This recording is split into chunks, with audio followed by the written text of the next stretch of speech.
поразить.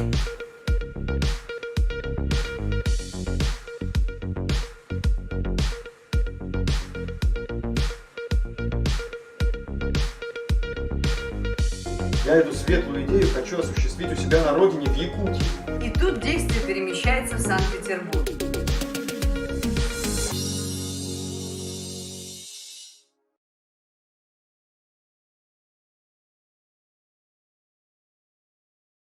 Меня зовут Владислав Левочкин, и я люблю литературу так же, как любите ее вы. Мы продолжаем наши мастер-классы в рамках школы драматургов Арктики. И наша школа, вы знаете, это новый медийный проект. Она посвящена памяти якутского писателя, драматурга, лауреата Большой литературной премии Василия Егоровича Харсхала. И мы благодарны нашим партнерам, фонду президентских грантов, фонду тотального диктанта и музейному комплексу «Россия. Моя история» за возможность проведения съемок.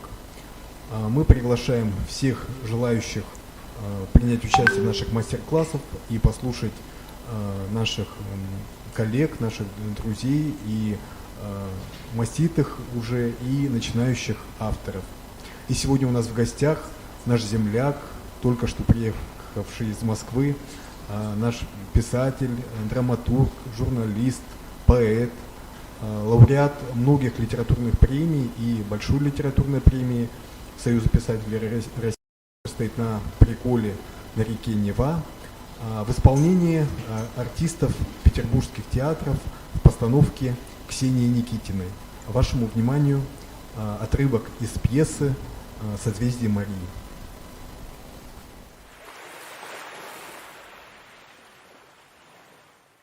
Человек за бортом! Кто за бортом? Где, кто за бортом? Вон она, жена командира за бортом. Ты куда? Вернись! Осторожно, провалишься. Не провалюсь, я легкая, я дойду до берега. Держи, обвяжись! Мария с опаской идет по льду, который трещит под ее ногами. Все тревожно наблюдают за ней, и вот доносится ее голос. Нету плавника, один берег голый. Скорей назад, Машенька! Распустить паруса! И тут действие перемещается в Санкт-Петербург. Анна Иоанновна сидит в кресле, разглядывая и поглаживая только что полученное в подарок новое, богато украшенное ружье. Рядом стоящий Берон разворачивает перед ней письмо. Вот, Ваше Величество, только что получено от доброжелателя нашего из Северной экспедиции. И во льдах сих по неумению своему и гордыне прошлым летом бесславно сгинул от цинготной болезни командир отряда Лассиниус. И прошлым же летом, пройдя малую часть пути и испугавшись льдов, повелел командир Ленского отряда Прончищев зазимовать на реке Оленек, где и поныне, как нам ведомо, обретается. А командир Беринг, неумением своим и нерадением, всю экспедицию во льдах и снегах северных и погубит. Ой, все про льды, да про льды ихние. Утомил. А давай вот мы свои льды устроим, а на Неве зимой. И фигуры ледяные. А может уж целый дом ледяной? А, дворец ледяной.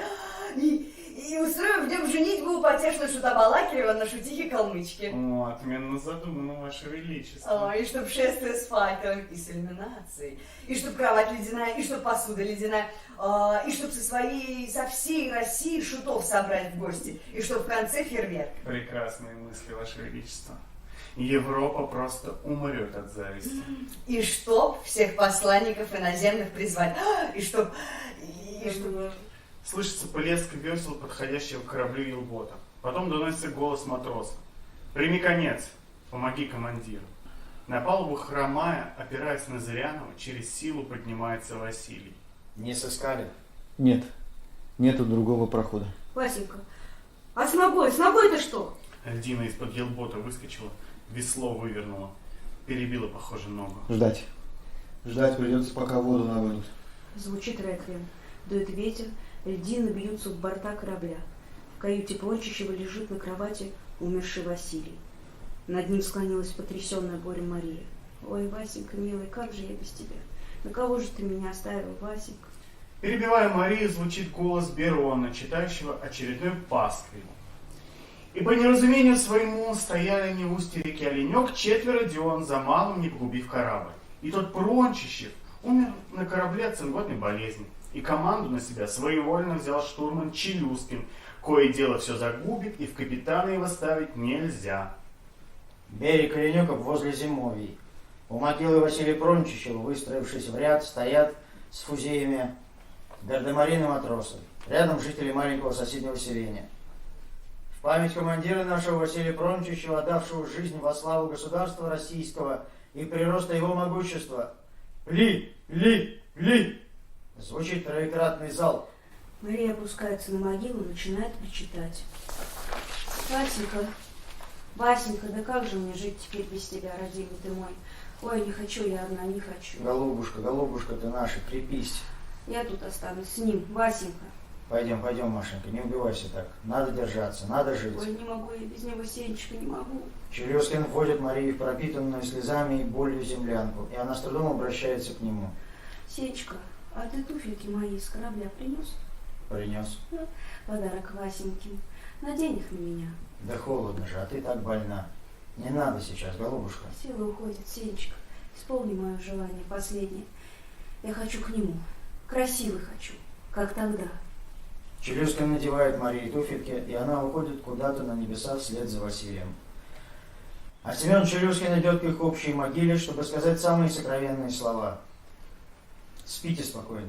Пусть сия земля студеная будет вам пухом. Василий, прости меня, Василий, но теперь уже можно. Василий, я любил жену твою. Мария, ты слышишь? Мария, я любил тебя. Более всего на свете любил. И не будет мне радости без тебя нигде и ни в кои годы. Но я клянусь вам обоим, что дойду. Из последних сил доползу до мыса самого северного, что сгубил вас. И нареку мыс сей именем твоим, Мария, Машенька, клянусь. Ночная заснеженная тундра. Вверху горят созвездия Большой и Малый Медведец. Светит полярная звезда. В полной тишине слышится леденящий душу волчий вой. В темноте вспыхивают зеленые огоньки волчьих глаз. Вспышка огня, грохот выстрела, визг раненого зверя. У маленького тусклого костерка едва различимо сидят Челюскин, Зырянов и Зверев. Идти надо. Андрей, твой черед бревно нести.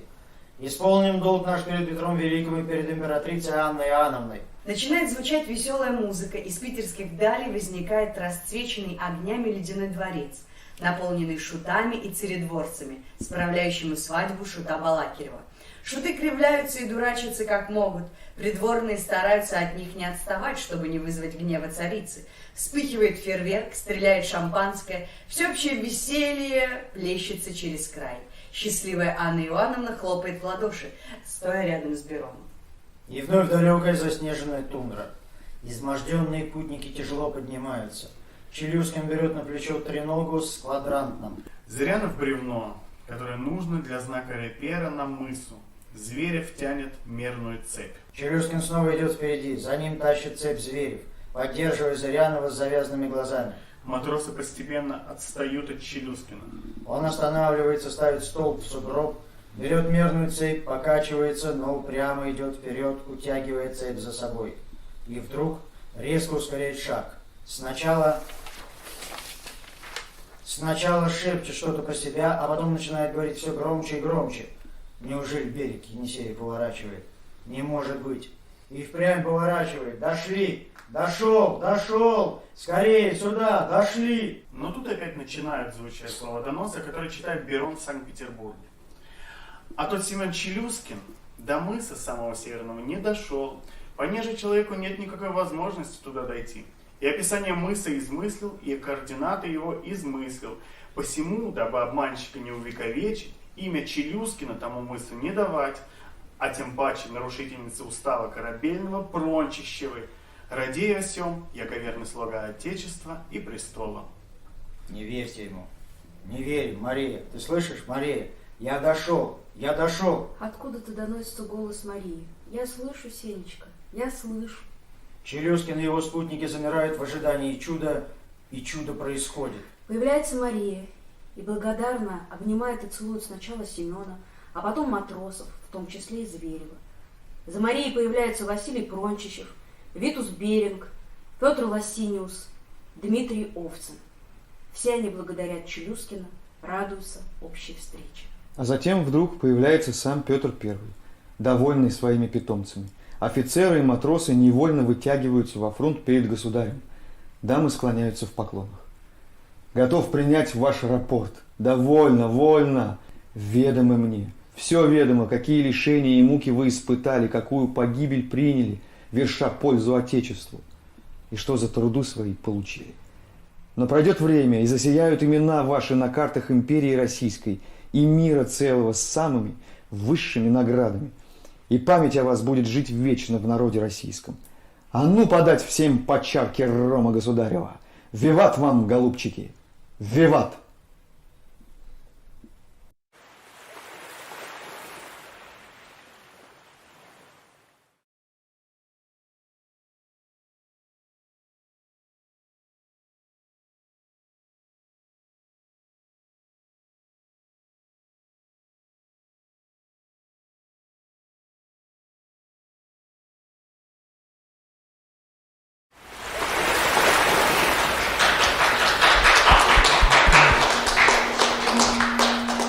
Владимир Николаевич, как вам? Это уже получается 4-е воплощение, да, пьесы, я посчитал. 4-е, если музыкальный радиоспектакль считать, да, то как бы кино, пьеса и вот читка, да? Ну, для меня, я бы сказал, что вообще эта пьеса, она как-то прошла через всю мою жизнь и продолжает по ней идти. Вот.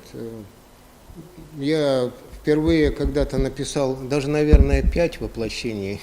5. Да, написал поэму. Когда был еще молодым поэтом, написал поэму. Это уже почти 40 лет назад, да, получается? Да, это было 40 лет назад. Вот, даже больше 40. И часть этой поэмы напечатали в газете «Наша молодежь Якутия». Ну, напечатали. Я, конечно, был очень доволен. Вот. А потом вдруг раздается телефонный звонок на моей работе. А я там работал еще рядовым репортером. И мне звонит главный режиссер Русского драматического театра Валерий Яковлевич Келли-Пели. Был такой режиссер. И говорит: зайди-ка ко мне, я с тобой хочу поговорить. Ну, я пошел, прихожу, и он говорит: ну, поэма это хорошо, поэт ты хорошо, а ты вот возьми да попробуй напиши для театра пьесу. Вот. Я говорю: ну хорошо, давайте попробую.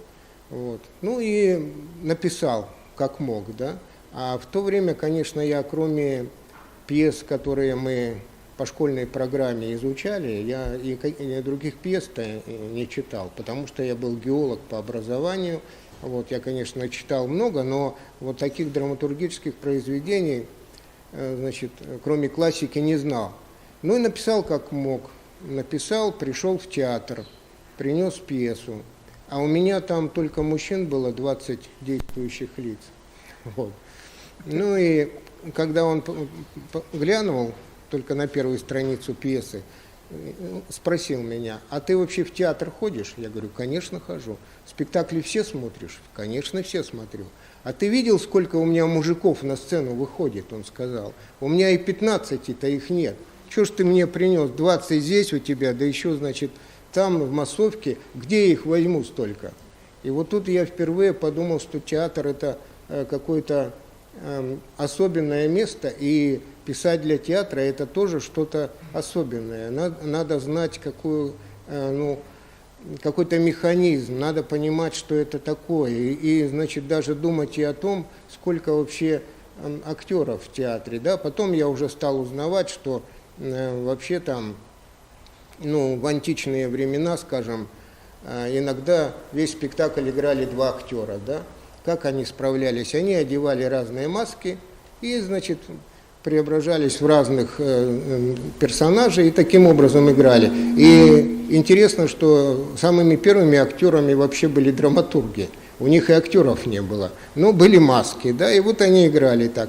Потом, значит, в этот же античный период там до 7 человек, может быть, увеличилось число персонажей в пьесе. Вот. И только в шекспировские времена, которые во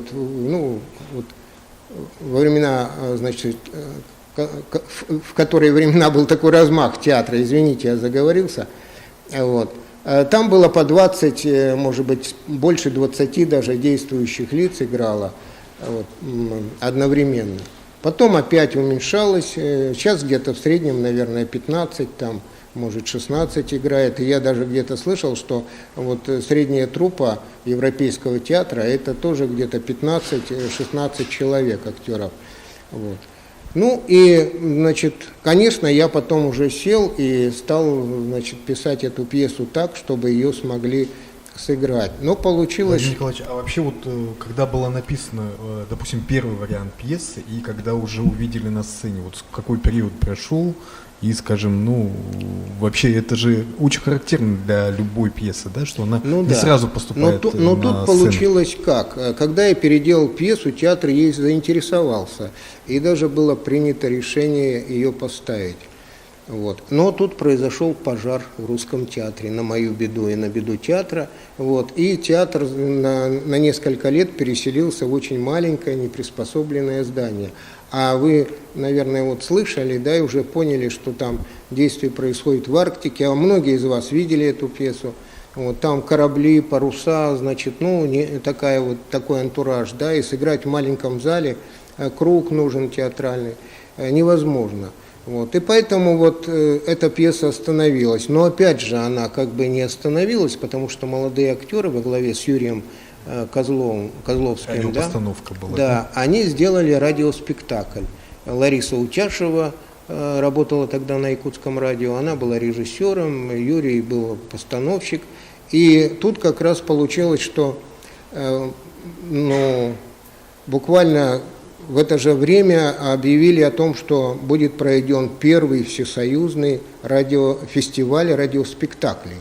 Вот. И этот спектакль очень как бы удачно попал на этот радиофестиваль, и он занял там 2-е место.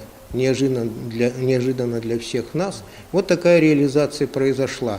А потом, конечно, опять был большой такой перерыв вот, перед его выходом этого спектакля на сцену. Вот. Уже получается новый состав труппы, да? Да, Там другой режиссер. Другой режиссер. Вот. Андрей Савич поставил. Андрей Савич, да. Вот. И вот еще я тут сразу уже, наверное, скажу о том, что важно, чтобы вот этот какой-то эмоциональный, значит, посыл, эмоциональное состояние автора пьесы и режиссера совпали. Потому что в первый раз, когда Андрей Савич посмотрел эту пьесу, она как-то его не затронула, да, особо. Тем более, что пьеса историческая, да, и так в Русском театре еще и не было опыта постановки исторических пьес, и в Саха-театре тогда тоже еще не было вот этой волны всех этих пьес. Вот. И, значит, она ждала своего времени, да? Да, вот. Но получилось, что, конечно, это целая история, но я ее расскажу кратко, что когда я писал эту пьесу, я выстроил сюжет так, как я его выстроил. Вот, как мне показалось, должно это было все происходить. Вот эту историю любви, я ее придумал, можно сказать, сам, да, гибель Василия вот, от причины, от травмы какой-то, да, вот. И то, что Мария умерла на его могиле через неделю. Почему это я все как бы восстановил, реконструировал по-своему? Потому что в журнале этого корабля была только одна единственная фраза: «Жена командира нашего умре такого-то числа». Все. Ни имени, ни фамилии, ничего не было. Вот. И многим исследователям, ученым и краеведам это дало основание говорить о том, что вообще Марии Прончищевой не было в Якутске здесь. Она сюда не приезжала. Вот. Она, может, и жила там где-то в Санкт-Петербурге, в Москве. Потом оказалось, что это и не Мария. Да. Но тогда никто не знал. А то, что Мария, это уже на всех картах мира было. Это отдельная история. Было записано, что Мария Прончева. Вот. Не было ее мальчика, да, вот. А может быть, а жена, мало что там написано жена. Может быть, он в походе женился. Вот, на какой-то там, значит, девушке, которая ему встретилась, да, вот такие вот, поэтому мою поэму эту раскритиковали, что вот поэт, значит, да, со своими поэтическими вымыслами напридумывал. Вот. Да. И так и в справочниках было того времени записано, и было записано, что они оба умерли от цинги, что мне опять очень, как поэту с моей романтической натурой, не нравилось. А потом почему? 50 человек экипаж, да, и вдруг командир и жена умирают от цинги, больше никто не умирает. Они что, меньше всех ели, там витаминов их меньше всех доставалось, или почему? Вот. Тем более, что Василий был опытный такой моряк. Ну, в общем, я за эту свою теорию как-то держался. И вот в 2000 году вдруг археологи и, значит, известный такой путешественник, президент клуба путешествий Дмитрий Шпаро, да, клуба путешествий, они решили провести археологические раскопки вот, на захоронение этих Прончичевых и определить, лежат все-таки они там или не лежат. А могила старая в селении Усть-Оленек у нас, так она вот эти там 260 лет и находилась. Да? Сруб уже развалили, кресты полуупавшие, новые кресты в память им поставленные. В общем, они вскрыли эту могилу. Когда они вскрыли, они позвонили Михаилу Ефимовичу Николаеву, который был президент в тот момент, и пригласили его приехать туда на финальную стадию раскопок. А Михаил Ефимович знал, как ни странно почему-то, что я написал вот эту поэму там, да. Он вообще многое очень знал в сфере культуры, я думаю, больше всех из наших президентов. Вот. И он позвонил прямо мне в редакцию, рядовому журналисту, и говорит: собирайся, через час полетим в Усть-Оленек, там же твои Прончичевы, он говорит. Ну, я, конечно, сразу побежал, схватил фотоаппарат, все. Вот.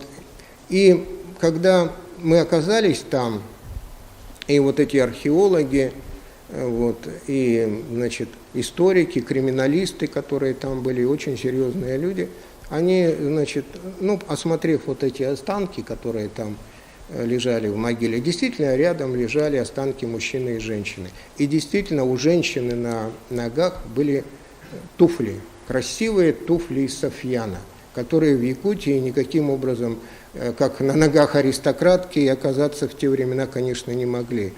Вот. Ну и они определили по вот этим останкам их, значит, что они европейцы оба, да, они вот из европейской части России, вот. И никаких следов цинги у них нет. У Марии вообще никаких следов болезней не обнаружили. А у Василия обнаружили сломанную ногу. И вот они решили, что у него смерть произошла из-за, ну, эмболии жировой. Бывает, когда открытый перелом, значит, костный мозг попадает в кровь, тромб, и вот, то есть он от этого умер. То есть получилось, что я со своей такой поэтической глупой фантазией оказался почти на 100% угадал реальную эту версию. Я это еще почему рассказываю? Потому что вот когда человек пишет любое произведение писателя, особенно если он пишет для театра, то он, конечно, должен очень ярко и явственно представлять своих героев. Он их должен видеть, он должен видеть, как они передвигаются, как они говорят. Вот. И, то есть автор, он должен в какой-то мере быть и актером, вот, и в какой-то мере режиссером должен быть, да? Вот, потому что он должен их представить на сцене.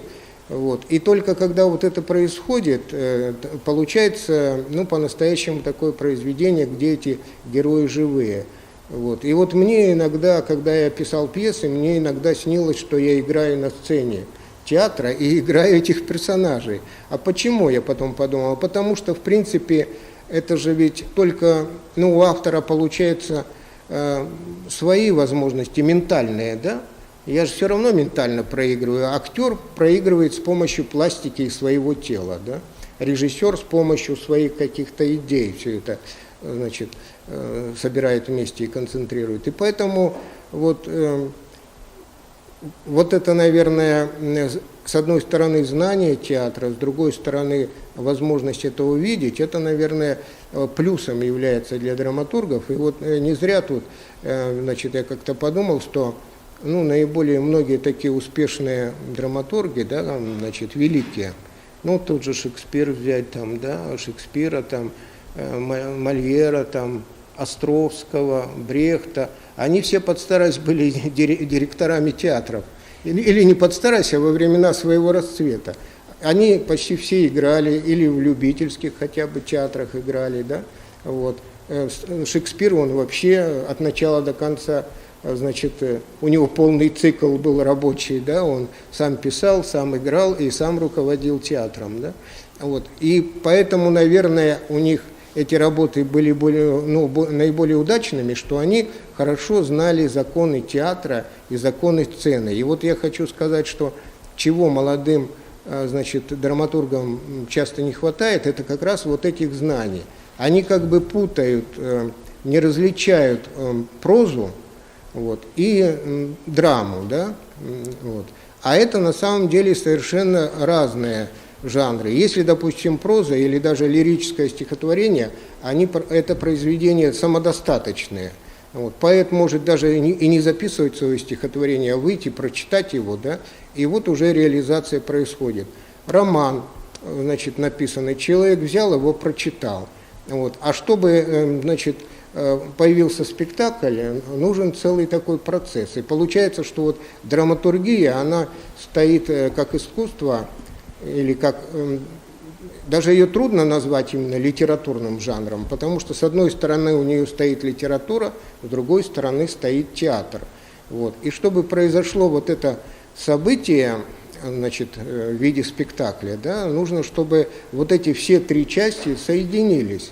Вот. То есть драматург, он пишет, значит, ну, по своим законам, да, по писательским законам. У него там, значит, события, сюжет, значит, он их выстраивает как текст. Вот. Режиссер должен уже превратить это в какое-то свое видение, да, концепцию этого спектакля. Владимир Николаевич, давайте тогда вот перейдем к теме мастер-класса, как раз об этом вы хотели поговорить, а вы уже перешли. Я уже и перешел. Не буду тогда прерывать. Я уже об этом и говорю, да. Это особенности драматургии, да, как литературного жанра. Да. Вот. А актер потом должен это сыграть. Вот. И поэтому иногда вот драматурги так в шутку говорят, что ты пишешь одно, режиссер ставит другое, а зритель видит третье, да? Потому что действительно происходит вот так, да? Это как бы идея должна пройти вот через эти три ступеньки.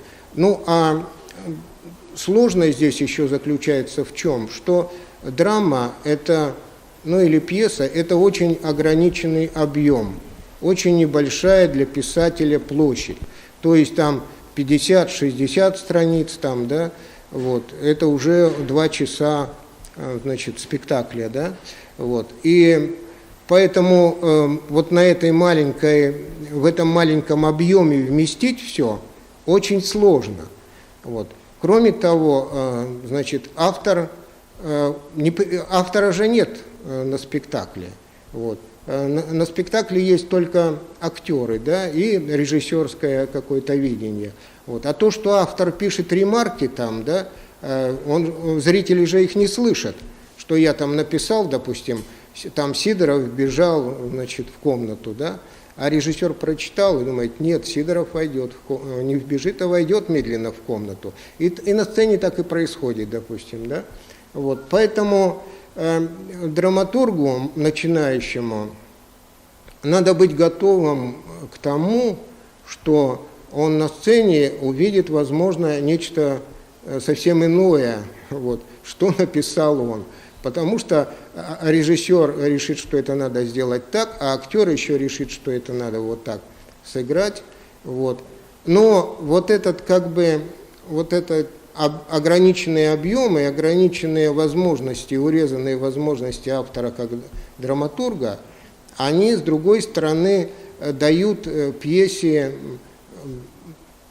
большие, довольно широкие возможности. Я вот помню, что это, наверное, классический такой пример, что Лев Толстой всю жизнь не любил Шекспира, даже ненавидел его. Он говорил, что его вообще, это все банальщина, это примитив там, да. Вот я думаю, что если бы Шекспир в свои времена прочитал, например, роман «Воскресенье» Льва Николаевича, он бы сказал, это такая нудятина там, да, это, ну вот, история не стоит выеденного яйца, да, а тут целый такой вот роман там, да, огромный. Вот потому что это, ну, вот это и говорит о том, что это совершенно разные подходы и разные жанры. Но с другой стороны, вот это ситуация с пьесой, что она вот такая сжатая, да, что в ней много не прописано, это дает ей многовариантность. Почему, допустим, вот того же Шекспира там до сих пор ставили и ставят и будет ставить? Потому что у каждого режиссера и актера есть возможность внести что-то свое в это произведение и как-то его по-другому показать. А если бы там было расписано все вот так, значит, от начала до конца, вот, то это бы или текст там, один режиссер, я даже по своему опыту знаю, что один режиссер ставит, и он убирает вот эти куски, они ему не подходят, не нравятся. Другой режиссер именно эти куски ставит, а те убирает, да, потому что вот у него такое видение. Текст то же самое режет. Я где-то даже прочитал такой совет драматургам: если хочешь, чтобы твой текст меньше резали или не резали вообще, пиши пьесы в стихах. Их очень трудно режиссерам резать, потому что там будут нестыковки, там ритмические и все остальные, такая форма защиты, да, вот. Поэтому вот здесь есть свои особенности. Ну и потом, конечно, в пьесе, главное в пьесе это конфликт, да. Вот. И вот опять, если уж мы возвратимся, что у нас школа арктических драматургов, да, вот, тут надо тоже понимать, вот бывает, что молодые там авторы, они думают, что вот, ну, если действие происходит где-то, скажем, в Арктике, да, вот там пурга, метель, там, значит, что-то еще, и идет он, замерзает там, вот вам уже конфликт между природой и человеком. Но такого рода конфликтов не бывает, да? Вот. Конфликты все в спектаклях носят все равно социальный или очеловеченный характер. И если вы хотите, чтобы он воевал, допустим, с пургой, то пургу надо как-то, значит, или мистически мистифицировать, или ее как-то очеловечить. Вот тогда зрителю в зале будет понятно. Вот, потому что, ну, театр же это такая условность, ну, вот мы смотрим детские спектакли, да, вот, и там у нас зайцы разговаривают с волками, там, да, с белочками, что-то еще. Мы знаем, что в реальной жизни они не разговаривают, но поскольку им придаются какие-то человеческие качества, то это все интересно и все это воспринимается. И вот в этом тоже особенность драматургии. И еще и в том, что эти конфликты, которые в пьесе, значит, происходят, они как бы должны вытекать один из другого и зацепляться друг за друга, да? Вот. Это опять же потому, что очень сжатое пространство и потому, что это сцена и театр. Вот. Если вот сказать о третьей надо составляющей, да? Третья составляющая – это зритель. То есть, если у вас в вашей пьесе не будет каких-то, ну, проблем таких, да, острых, тем, чего-то еще там, да, то, что в данный момент интересует зрителя, то, конечно, он не будет реагировать. Не обязательно, даже, то есть эта тематика должна быть злободневной и современной с точки зрения, не с точки зрения, скажем, историчности, да, а с точки зрения психологии человека. То есть пьеса может быть о глубокой истории, но в ней должны происходить такие вещи, которые задевают современного зрителя, вот, и которые заставляют эту пьесу смотреть. Вот. Вообще же, вот, когда люди входят в зал, вот, наверное, вы обращали внимание, и, конечно, авторы на это обращают внимание, то заходят люди самые разные, да? Кто-то прибежал с работы, опаздывая, да, у кого-то там какая-то проблема, что-то случилось, кто-то, значит, они заходят все в зал. И вот этот зал, наполненный зал, он, ну, его можно как-то назвать, может, там, кворумом, или как-то, да, но это еще не зрительный зал, это еще не зрители. Да, это не публика, да, это не публика. Вот. И нужно, чтобы произошло, чтобы вот эти люди объединились, да, нужно, чтобы сразу где-то в начале, в завязке этой пьесы случилось что-то такое, какой-то конфликт, чтобы они, значит, это их как-то сблизило и их внимание нацелило. Но пьесы же, в принципе, они вышли из сказок. Вышли из сказок, да, вышли там из мифов, скажем, первая там самая, значит, драматургия античная, да, она же вся на мифах была построена, а все сказки там, значит, вот пьеса чем-то похожа, ну, как вот там, можно сказать, там, жили-были старик со старухой у самого Синего моря, да, ну и жили-были бы они, да, и ничего бы там дальше происходило. Ну, тут появилась золотая рыбка, да, и вот с момента золотой рыбки, вот, и, значит, тут старуха вдруг, значит, раньше жила тихо-мирно, а тут ее понесло, да, вот, и вот начинается это, или там вот Ромео и Джульетта взять, да, ну, жили Капулетти, жили Монтеки, несколько столетий воевали друг друга там, как-то это, да, и все привыкли к этому, вот, а тут вдруг раз двое молодых полюбили, значит, из этого клана, и вот с этого момента вдруг, вот, и начинается пьеса, да, начинается развиваться этот конфликт, доходит до какого-то, значит, эпогея, вот, и потом, значит, в конце развязка там, да, и в зависимости от развязки это и получается жанр вашей пьесы, и в зависимости от конфликтов. Но я не буду говорить там, какие они бывают, и, значит, все остальное. Ну вот к тому, что зрители заходят вот каждый по-своему, а в конце спектакля, если это хороший спектакль, когда они стоят и все аплодируют дружно, да, и потом, когда они не могут даже из зала выйти, или потом идут и все это обсуждают, то есть спектакль их уже сделал, превратил в ту самую публику, да, в какое-то единое целое. Ну, а для этого, вот, конечно, нужна какая-то такая, значит, общественно весомая какая-то причина, что-то такое. И потом же ведь театр, это с чего я начал, это производство, да.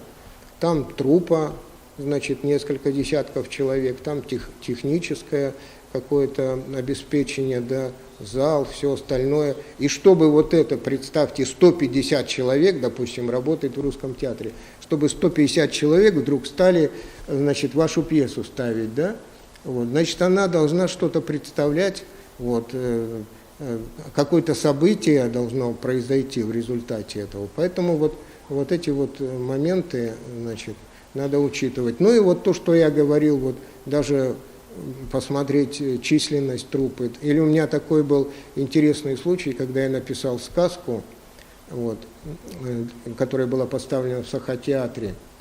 Вот, и когда разговаривал с директором, с директором, наверное, он сказал: а у тебя в сказке, я тебе сразу говорю, чтобы было не больше 7 действующих лиц. Вот. Больше остальное его не волнует по художественной части. Я говорю: а почему? А он говорит: потому что 7 действующих лиц, плюс, значит, администратор, плюс еще, значит, один человек, который занимается реквизитом и всем остальным, получается 9. Они всегда могут сесть в самолет Ан-2 и улететь в любой район и показать там сказку. Да? Ну, то есть вот творческому человеку даже в голову не придет, когда он начинает писать, что, оказывается, если бы у меня было 12 человек, значит, уже все, этой сказки был бы закрыта дорога во все районы. Вот. Поэтому вот эти моменты, значит, иногда и забавные, значит, их, конечно, надо учитывать. Хорошо. Владимир Николаевич, ну вот момент уточнить, да, ну, я вас давно знаю, да, давно мы знакомы. Владимир Николаевич, вот скажите, вы когда обучались в литературном институте, вы по прозе обучались же, да? Я, кстати, тоже хотел об этом сказать, интересный момент. Когда я поступил в Литинститут, я поступил на факультет поэзии. Вот. Но вместе со мной на факультет драмы поступил мой хороший знакомый, тоже из Якутии. Вот. Там вообще редко бывало такое, что 2 человека в один год прошли творческий конкурс и поступили. Но было так. Вот. И мы, поэты, занимались своим, они своим. Он 5 лет занимался драматургией, учил. У них на курсе было 10 человек. Вот. На 5-м курсе они защитились всем, написали по пьесе, наверное, по хорошей. Вот. Но за 5 лет учебы ни один из них не был поставлен ни в одном театре, да? А меня поставили, да?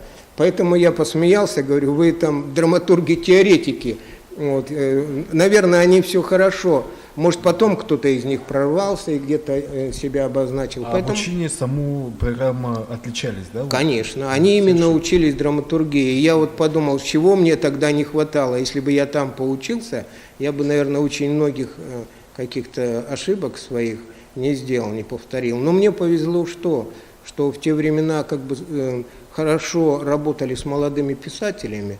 И вот едва этот радиоспектакль прозвучал, вот, я получил приглашение на всесоюзный семинар молодых драматургов в Юрмалу. Вот. И там руководителем был такой знаменитый драматург Арбузов, было еще несколько таких очень известных мэтров. И я приехал со своей созвездием Марии туда, которую чуть-чуть переделал для театра или радиоспектакля. Ну, отдал начитку, они прочитали, потом там спрашивают, кто Федоров, я Федоров, встал. Вот. Ну, сразу видно, что человек, вы, как говорится, не без способностей, но в драматургии ничего не понимаете. Понимаете? Ну, слава богу, семинар длился 15 дней.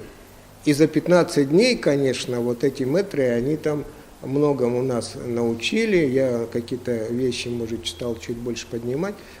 И там же за 15 дней я написал пьесу, которую перед самым концом фестиваля, значит, сунул мэтрам, они прочитали, ну вот, другое дело. Теперь ты хоть что-то знаешь. Поэтому я прошел вот такой путь. Может, к сожалению, вот, наверное, если бы сразу я целенаправленно занимался драматургией. Ну, с другой стороны, у вас же много граней, да, и драматургия это только часть, как бы, да, на самом деле.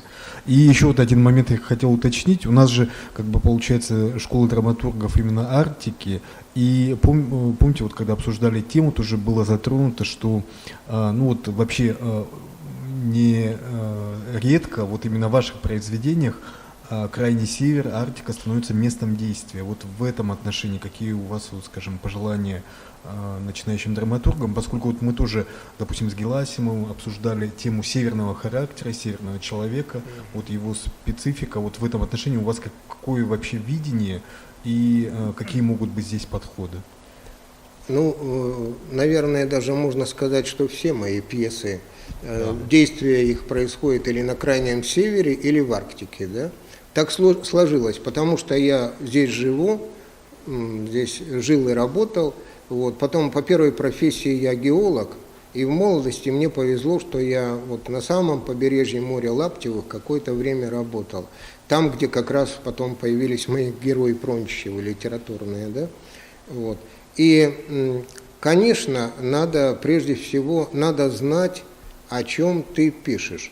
И если, значит, человек занимается этой темой Арктики, хочет написать, а в принципе эта тема очень благодатная. Там огромное количество героев. Почему, может быть, вот меня сразу зацепили так Прончичевы, да? Потому что когда я прочитал, узнал о них первый раз, вот как где-то небольшую статью прочитал, я просто не мог пройти мимо этой истории, да, и вот я тогда как поэт сочинил эту поэму там, да. Вот и таких имен очень много. Очень много именно, поскольку все это происходило в таких сложных условиях, то очень много драматических ситуаций, именно которые вот просятся в драму, на сцену, да. Вот.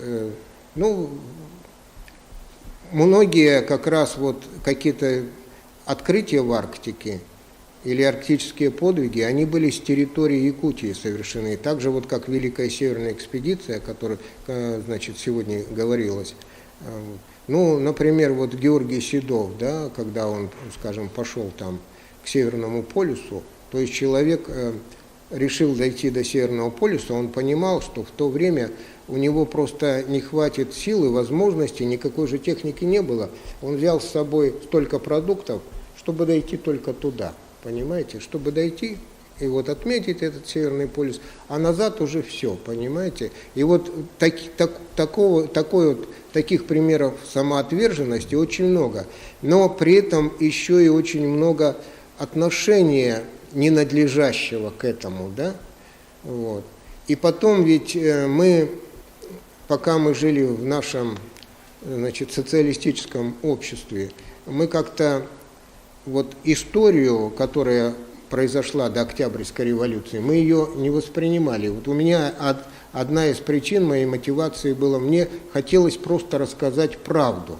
Или эта история приукрашивалась.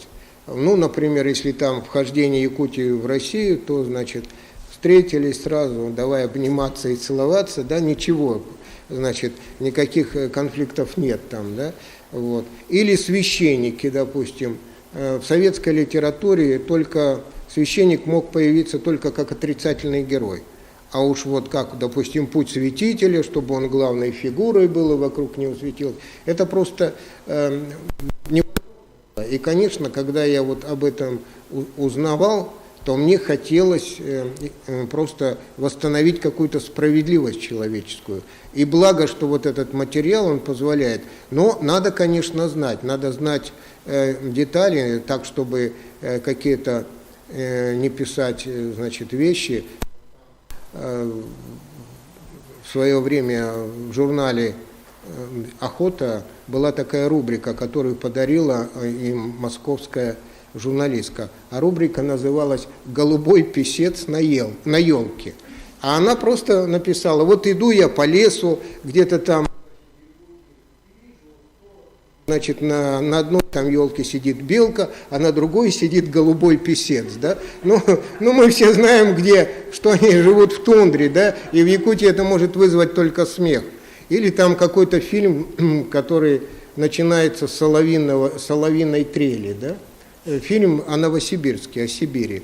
Герой выходит на крыльцо, и там громко поет соловей. Но соловьев в Сибири вообще никогда не было. То есть вот так... Ну... Слышал Новосибирск. Да? Да. Ну, наверное, появились после этого фильма. Да, наверное, соловьи не могли не прилететь. У меня там бабушка живет. Да, потому что тогда весь Новосибирск смеялся в те времена. Ну, сейчас-то у нас климат теплеет, возможно, скоро и в Якутии соловьи появятся, особенно если почаще о них писать. Вот.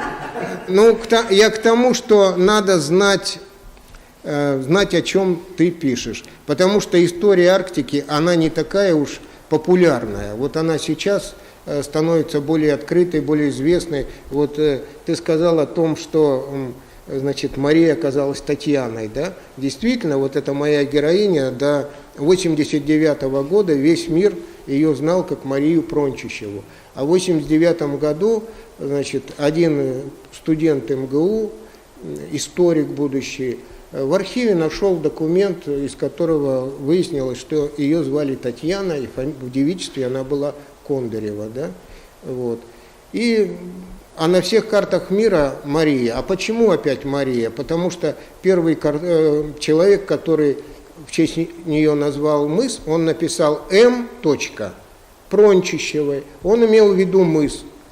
А потом, когда карту перерисовывали, другой догадливый картограф решил, что, М кто может быть? Мария. И он написал Мария Прончищева, бухта Марии Прончищевой, значит, мыс Марии Прончищевой. И на всех картах мира... Сила опечатки, да? Да, да. А потом, кстати, пытались исправить, когда узнали, что она Татьяна. Ну ладно, мы еще на своих российских картах исправим. А что, все глобусы мира будут переделывать, да? Это так же, как история с Америкой. Вот. Открыл Колумб, но Америка Веспуччи в свое время хорошо прозвучал как-то, и континент стал Америкой, да? Вот. Поэтому вот такие вещи, они просто не очень известны, да, и, конечно, надо ими интересоваться. А сейчас, благо, многие, значит, документы оцифровываются, они есть в разных библиотеках, Вот, довольно многое можно узнать, прочитать. Вот это бы я посоветовал сделать. Но что касается характера, конечно, разница есть. Конечно, опять же, надо знать северный характер, надо знать, как, значит, например, вот для меня было интересно, что, скажем, у венов такой обычай существовал, что у них, когда они, допустим, решали перекочевывать на другое пастбище или не перекочевывать, в этом совещании, там, внутрисемейном, участвовали все, включая всех детей, которые могли говорить. Если он уже умел разговаривать, он мог сказать: нет, лучше туда не ехать, да? И никто ему не говорил: шел бы ты подальше, значит, там, да, со своими советами, или молчи там, вот. Нет, это все выслушивалось, вот. Другое дело, какое принималось решение, то есть это другая какая-то, и этика другая, северная, да. Северные люди, может быть, их сложнее, скажем, вывести из себя, вот, значит, но зато потом и сложнее помирить. Это я даже по себе знаю, вот, поскольку я тоже в какой-то степени продукт Якутии. Я, например, когда был, скажем, на Украине, мне было интересно, когда встречаются две соседки, да, у одной курица забежала в соседний двор, и они поднимают такой скандал, и я смотрю на них там и думаю: ну все, теперь они, наверное, 5 лет разговаривать не будут. После обеда я иду, смотрю, они сидят под своей грушей и пьют там наливочку, значит, и добродушно разговаривают. То есть я подумал, что на севере ссора такого характера, она бы имела очень долгие последствия и эхо, да. Вот. Ну и вообще там много у северного человека, много своих особенностей. Там, допустим, думать о других, там, обязательно там, это уже хрестоматийное, там, оставить в избушке какую-то еду, когда ты уходишь, оставить дрова там, сухие в печке, что-то еще. Вот. Потому что на севере вообще самоценность человека намного больше. Даже хотя бы из-за того, что людей меньше, расстояние между ними больше, и отношение совершенно другое. Если, допустим, в старину там между Аласами там было 100 километров, и ты вот поссорился со своим соседом за 100 километров, да? Вот, а следующий живет за 200. И что ты будешь делать? Вот. Все равно, значит, ты хочешь, не хочешь, вы должны какие-то отношения поддерживать. Поэтому, конечно, есть. Вот. И даже я бы сказал, что вот в центральной России многие принимают это как данность, вот, что да, северяне особые люди, да, у них особый менталитет, у них там широта души, значит, гостеприимство, что-то еще.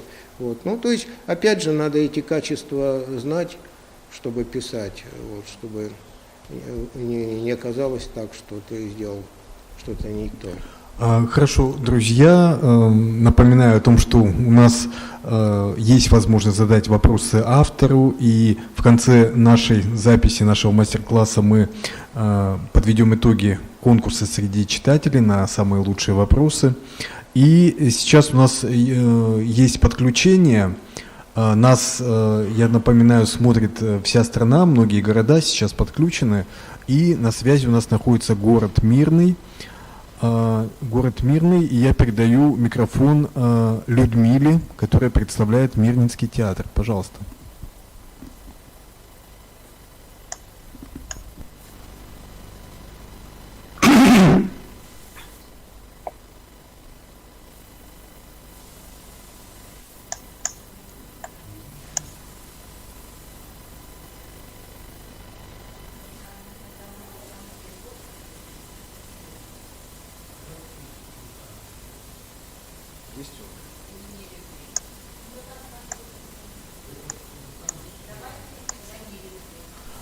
У нас, да, видимо, сложности какие-то.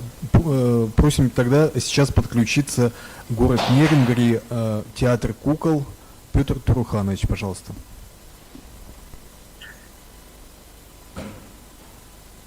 Добрый день. Добрый день. Мы вас не видим, но слышим. Меня не видно, да? Пока нет. Добрый день, Владимир Николаевич. Добрый день. Добрый день.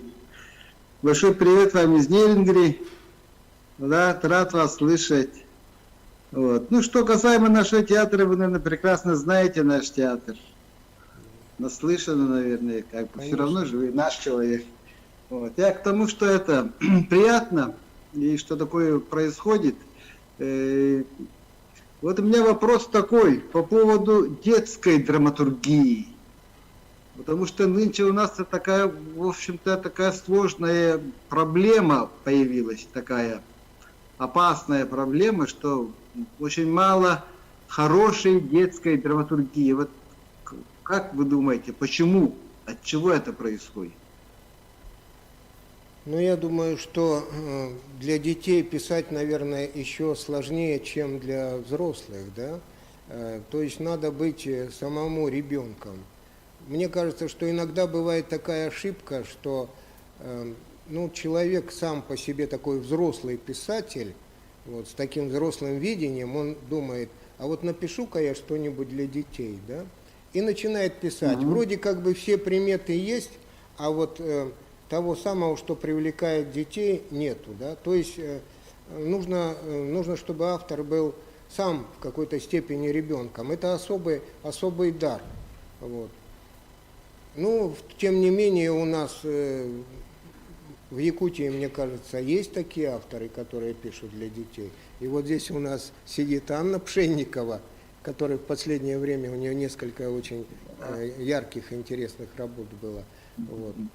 Ну, она, кстати, ваша Нерюнгринская. А вы знакомы, да? Я к тому, да, что... мы знакомы. Вот. Да. Вот. Так что не все так у нас безнадежно. Вот. Но я вот другим объяснить не смогу. И, может быть, писатели сейчас как раз потеряли вот эту детскость, да? Вообще наш мир, наверное, стал более таким рациональным, расчетливым. Вот. И молодая генерация, она такая более прагматичная. Я бы еще ответил по-другому. У нас на самом деле и здесь есть авторы, да, среди участников нашей медиашколы. Пожалуйста, обращайтесь, Петр Турханович, можем посоветовать кого-то. Нужно работать с авторами, и, в принципе, могут появиться новые драматические произведения, в том числе для детского зрителя. Да? Да, конечно. Спасибо.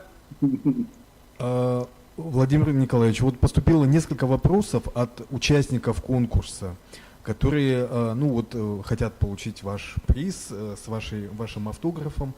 В основном они касаются, ну вот, фрагмента пьесы «Созвездие Марии». Вот 7 вопросов, я их зачитаю, и нам нужно будет на них ответить. Как долго шла подготовка к написанию исторического произведения «Созвездие Марии»? Мария Семенова из Нюрбы, пожалуйста.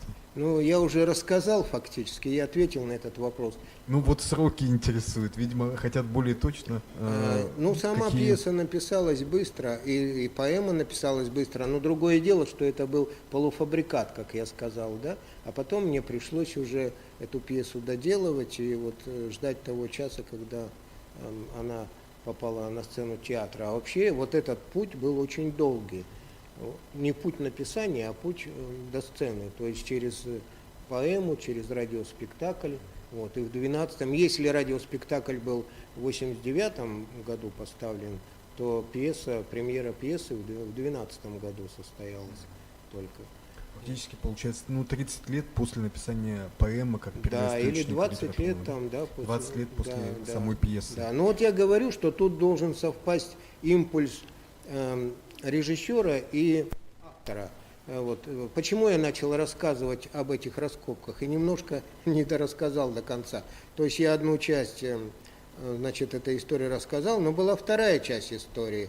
Значит, у этой Марии на груди, у останков Марии был крестик такой медный.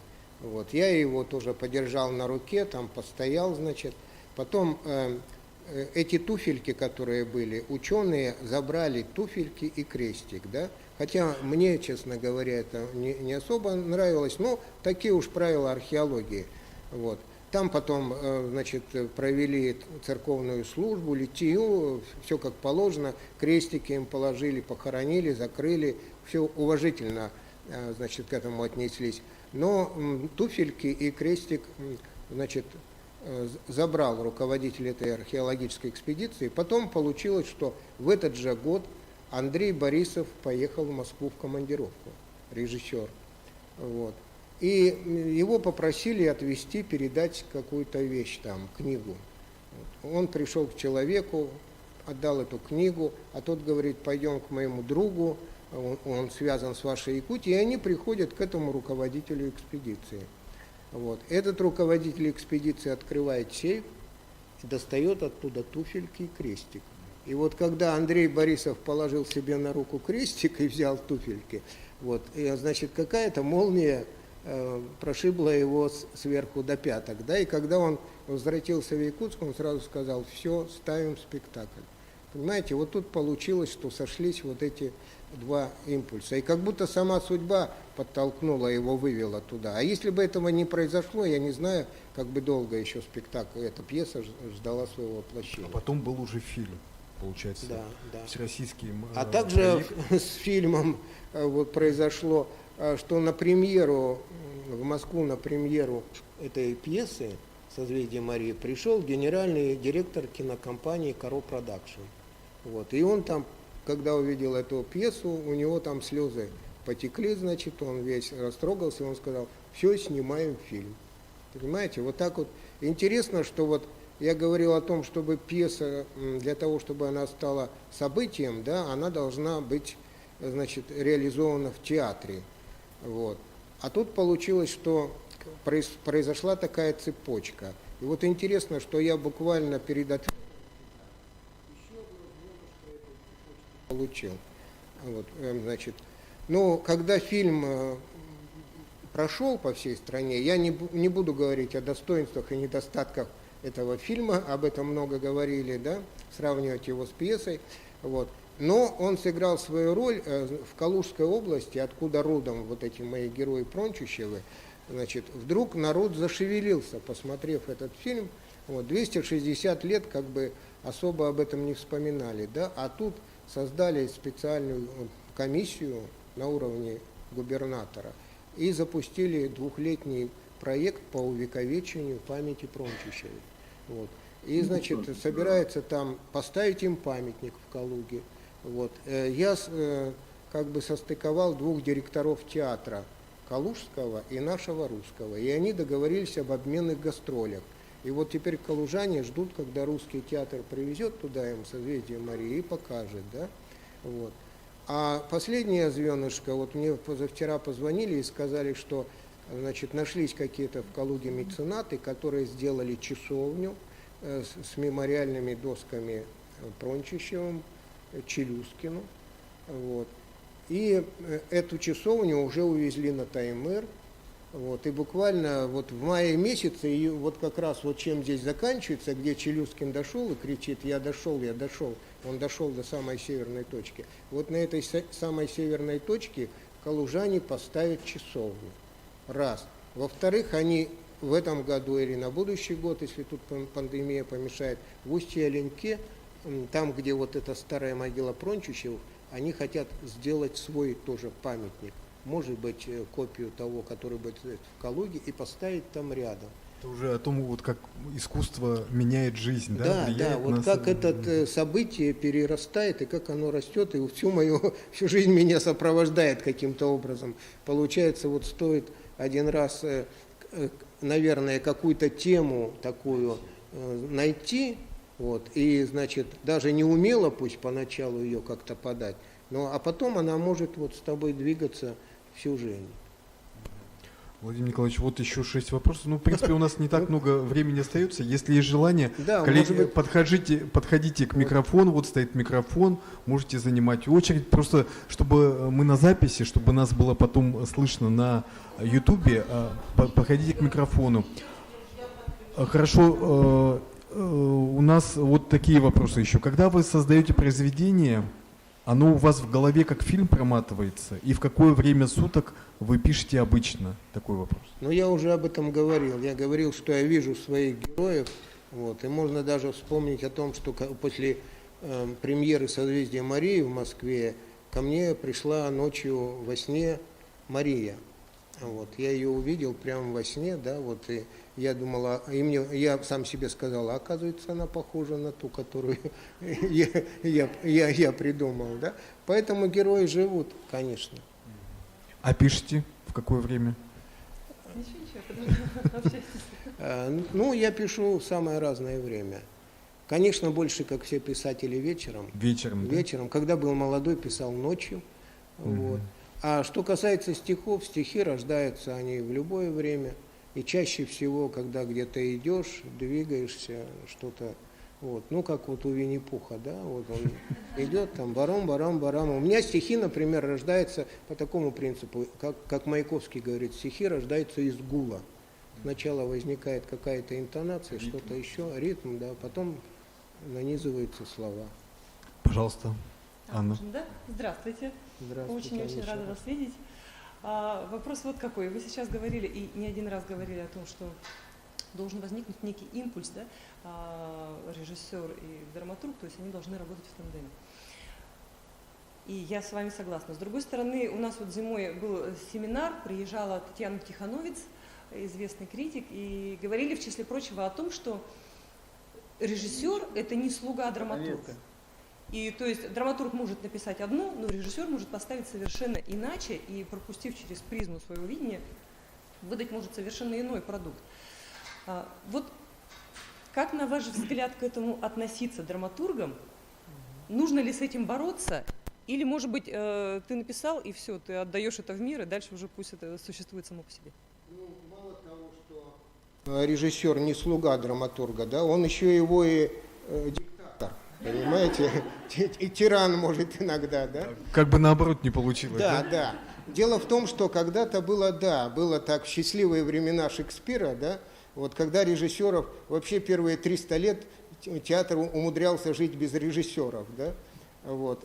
Может быть, потому что вот как раз руководители театра сами были драматурги, там, и самые первые, я сказал, что драматурги вообще сами играли, золотые были времена, как хотели, так и играли, да, вот. А вот сегодня, мне кажется, что мы живем даже вот именно в такой диктатуре режиссерской. Да, вот. И вот если даже говорить, вот я это упустил, там, может, такие подробности, ну вот, например, история авторских ремарок, да, в пьесе. Если там в античности их вообще не было, вот, у Шекспира было очень мало. Ну, может, потому что он сам там все говорил, и ему не надо было делать ремарки. Да? Да. Потом их стало чуть-чуть побольше, потом стало их совсем много, да, вот. Но сейчас как бы есть два диаметрально таких противоположных мнения. Одни говорят, ремарки автора надо обязательно уважать, надо к ним прислушиваться. Другие режиссеры говорят, они вообще не нужны. У меня вот был такой случай, я когда, значит, одну свою пьесу отдал, и режиссер, потом мне сказали, когда он отдал на перепечатку, значит, для себя и для труппы, он сказал, когда будете перепечатывать, все ремарки выбросите. Почему? Потому что режиссер считает, что автор ему диктует, да? А он же должен проявить свою индивидуальность. Я говорю, если вы напишете, что человек зашел в комнату, то режиссер, он обязательно забежит, или заползет, или что-то еще, а иначе скажут, ну это автор написал. И потом однажды один режиссер мне сделал такой укор. Он сказал, ну ты не только написал эту пьесу, ты ее поставил. Зачем она мне нужна? Вот, то есть вот ремарками как бы все это выстроено, да, ну и как бы я лишаю его вот, возможности проявить свою индивидуальность.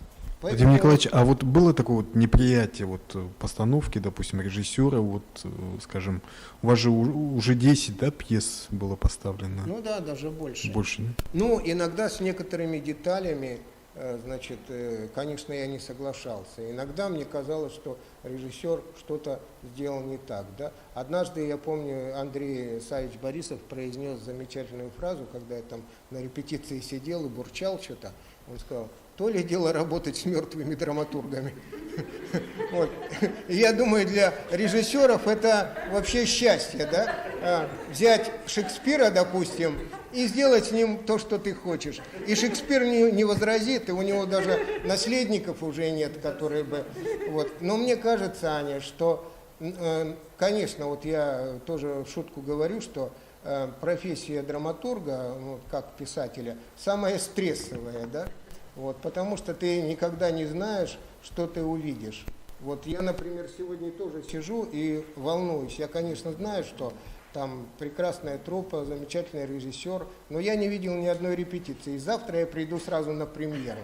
Представляете, вот, значит, и, конечно, иногда бывает, что режиссер чем-то увлекается. У меня был такой случай, когда, скажем, режиссер вдруг натолкнулся на какой-то творческий коллектив, и он ему очень сильно понравился. А он в это время мою пьесу ставит. И он раз финал пьесы переделал, потому что вот он влюбился сейчас вот в это, значит, и вот они этим занимаются, и вот это. Потом через год он мне сказал, кажется, я сделал неправильно. Вот. Было такое. Поэтому мне кажется, что надо себя к этому приучать. Это, конечно, наверное, не просто автору, но надо понимать, что без вот этой, значит, без режиссера и актера сегодня реализации полной твоей пьесы не произойдет. Некоторые говорят, что вот люди пишут там пьесы для чтения, да? Вот. Но я все-таки придерживаюсь такой точки зрения, что пьесы для чтения – это плохие пьесы. Их никто не захотел поставить, их остается только читать, да? Вот. Если бы они были хорошие, ну почему бы их не поставить? Значит, там что-то там не так. Как правило, это пьесы, лишенные каких-то конфликтов, чего-то там вот такие вот, остроты какой-то, да? Вот. Поэтому я вот, например, уже сегодня себе говорю, ну, ты драматург, это твоя судьба, завтра что будет, то будет. Вот.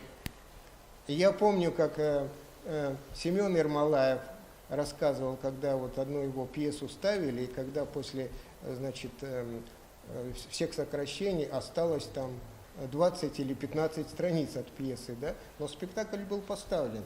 И когда его спросила, значит, журналистка, ну и как вам вот это, как понравилось, он говорит, я получил свое удовольствие, когда писал эту пьесу, свой кайф, как он сказал. А сегодня свой кайф получил режиссер. Понимаете? Ну вот, как-то так. Владимир Николаевич, вот еще такой вопрос. Даже прочтение отрывка заставляет выйти за регламент одного лишь вопроса. У меня их несколько. Не удалось найти полный текст пьесы и поэмы в сети интернет. А выходили ли они в печать? Ну, в печати они не выходили. Вот, к сожалению, у нас и в прежние времена очень не любили печатать пьесы, да, издавать книгами. А сейчас и подавно, в рыночное время, издатели считают, что, зачем они будут какими-то крошечными тиражами издавать. Или надо издавать за свой счет, но для этого надо там быть состоятельным человеком, да. Конечно, можно выйти из этого положения, как сделать электронное издание. Вот что я и хочу сделать. Но это, наверное, как у многих драматургов бывает. Сначала я думал, вот у меня накопится 5 пьес, я их соберу вместе, вычищу, все и опубликую. А потом сел писать 6-ю пьесу, а потом сел писать 7-ю пьесу. И я все думаю, теперь уже вот, наверное, 7 пьес там, или 10 надо собрать. Надо это сделать. Электронное издание можно пополнять, да, потом, наверное? Там сложно это. Сложно. Потому что это, опять же, ценный материал вот для народных театров, да, для и других потом, театров, конечно, театры, они отличаются тем, что они очень с большим интересом относятся к тексту и к пьесе, пока они его ставят. А когда они его поставили, там через 5 лет вы придете в театр, а тут у вас моя пьеса случайно где-нибудь нет? Нет, ее уже давно нет. Особенно раньше. Сейчас, может быть, на электронных носителях как-то это проще. А раньше у меня такие были случаи, когда, значит, даже там где-то в музеях или где-то не было моих произведений, которые прошли. Поэтому, конечно, надо это делать. Владимир Николаевич, вот еще вопрос. Как относитесь к перезахоронению супругов Прончичевых? Стоило ли беспокоить? при жизни переплетенные судьбы и сейчас будто неразлучны? Нет, во-первых, они как лежали рядышком, так они и лежат. И потом вот в этом вертолете, где мы с Михаилом Ефимовичем были, там еще был владыка Герман. То есть владыка Герман специально туда полетел, и Михаил Ефимович его пригласил, чтобы он отпел там их, да. И вот интересный такой факт, значит, когда мы прилетели, это Заполярье, значит, конец лета, такой дождь со снегом, очень плохая погода, кое-как там сели. Вот. И когда все это останки назад уложили, а они вот рядышком, потому что он умер, потом рядом сделали могилу, ее положили, да, через неделю. Вот. Ну, он накрыл их саванами, положил им крестики на грудь и начал службу. И примерно, минут через 5-10 вдруг стали расходиться облака. Стали расходиться облака, и ударило такое солнце самое настоящее, да. Ну и я, конечно, как журналист и как писатель не вытерпел. Потом после этого подошел к владыке и говорю: владыка, а вы заметили, вот что такое произошло? Он говорит: конечно, заметил. Я говорю: а как вы думаете? Он говорит: а может быть, они 260 лет лежали и ждали, когда их по-человечески отпоют. Потому что ведь экспедиция-то туда, в Усть-Оленек, возвращалась в очень таком печальном состоянии там, да. Командир умер потом, она через какое-то время. У них там был иеромонах Дамаскин, вот, 1 на 2 отряда. Но он едва не погиб в отряде Лосиниуса, там отряд Лосиниуса погиб полностью, за исключением, по-моему, 6 или 7 человек. Вот. И Дамаскин оказался жив. Он перешел в отряд Прончичева, но в каком он был состоянии, и смог ли он провести эту службу, их отпеть, никто не знает. А тут получилось, может, наоборот даже получилось так. Но единственное, что туфельки и крестик забрали. Но они сейчас в Калужском музее стоят в витрине, их отреставрировали. Но еще и археологи оправдывали это тем, что вот с этого периода, то есть это 18 век, они погибли в 1736 году, не сохранилось ни одной пары такой выходной какой-то обуви, и вот это была единственная, поэтому вот так вот. Еще вот один интересный вопрос от читателя, участника конкурса. Почему поэма называется именно «Созвездием»?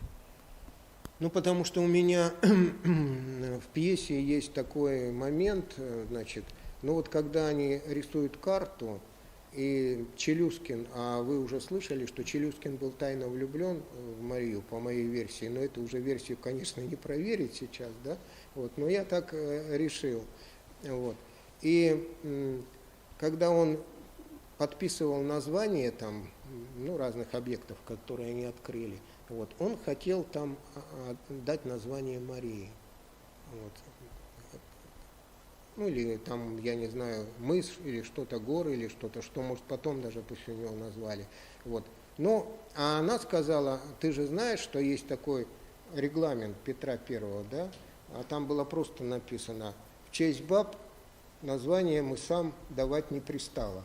Понимаете, и озерам. Он говорит: ты напишешь, а там, значит, в Адмиралтейской коллегии это все выбросят.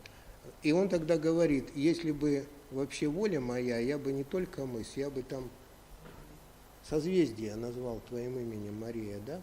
А она ему говорит: да зачем мне, значит, это созвездие Сенечка? У меня и так созвездие. Беринг, Лосиниус, Овцин, ты, вот, Вася там, да? И вот из этого родилось созвездие Марии. Действительно, это было такое созвездие героев вокруг нее, которые почти все закончили трагически. И как раз главное конфликт здесь был в том, что Петр I взрастил плеяду таких государственных людей, да, их называли птенцы Петровы. Вот это были все птенцы Петровы, воспитанники его, значит, навигатской школы, те же гардемарины, в принципе, которых мы знаем по фильму. Вот. Но Петр I подписал о первой Камчатской экспедиции, которая потом перешла во вторую, и он умер. Это осталось как бы его завещание. А пришла, значит, к власти Анна Иоанновна, да, которая, значит, было это вот, здесь вот говорится о том, да, эти, значит, тут во льдах погибали, а они в Санкт-Петербурге себе ледовый, значит, дворец построили, и из шутов со всей России и уродцев собрали, чтобы там, значит, выдать главного шута Анны Иоанновны, женить там на шутихе, там, да, то есть устроили вот такое шоу. Вот. И даже и не в этом шоу дело, а в том, что вот многие из этих были несправедливо наказаны, были обойдены. Ну, тот же Челюскин, он не поднялся там достаточно высоко по званию.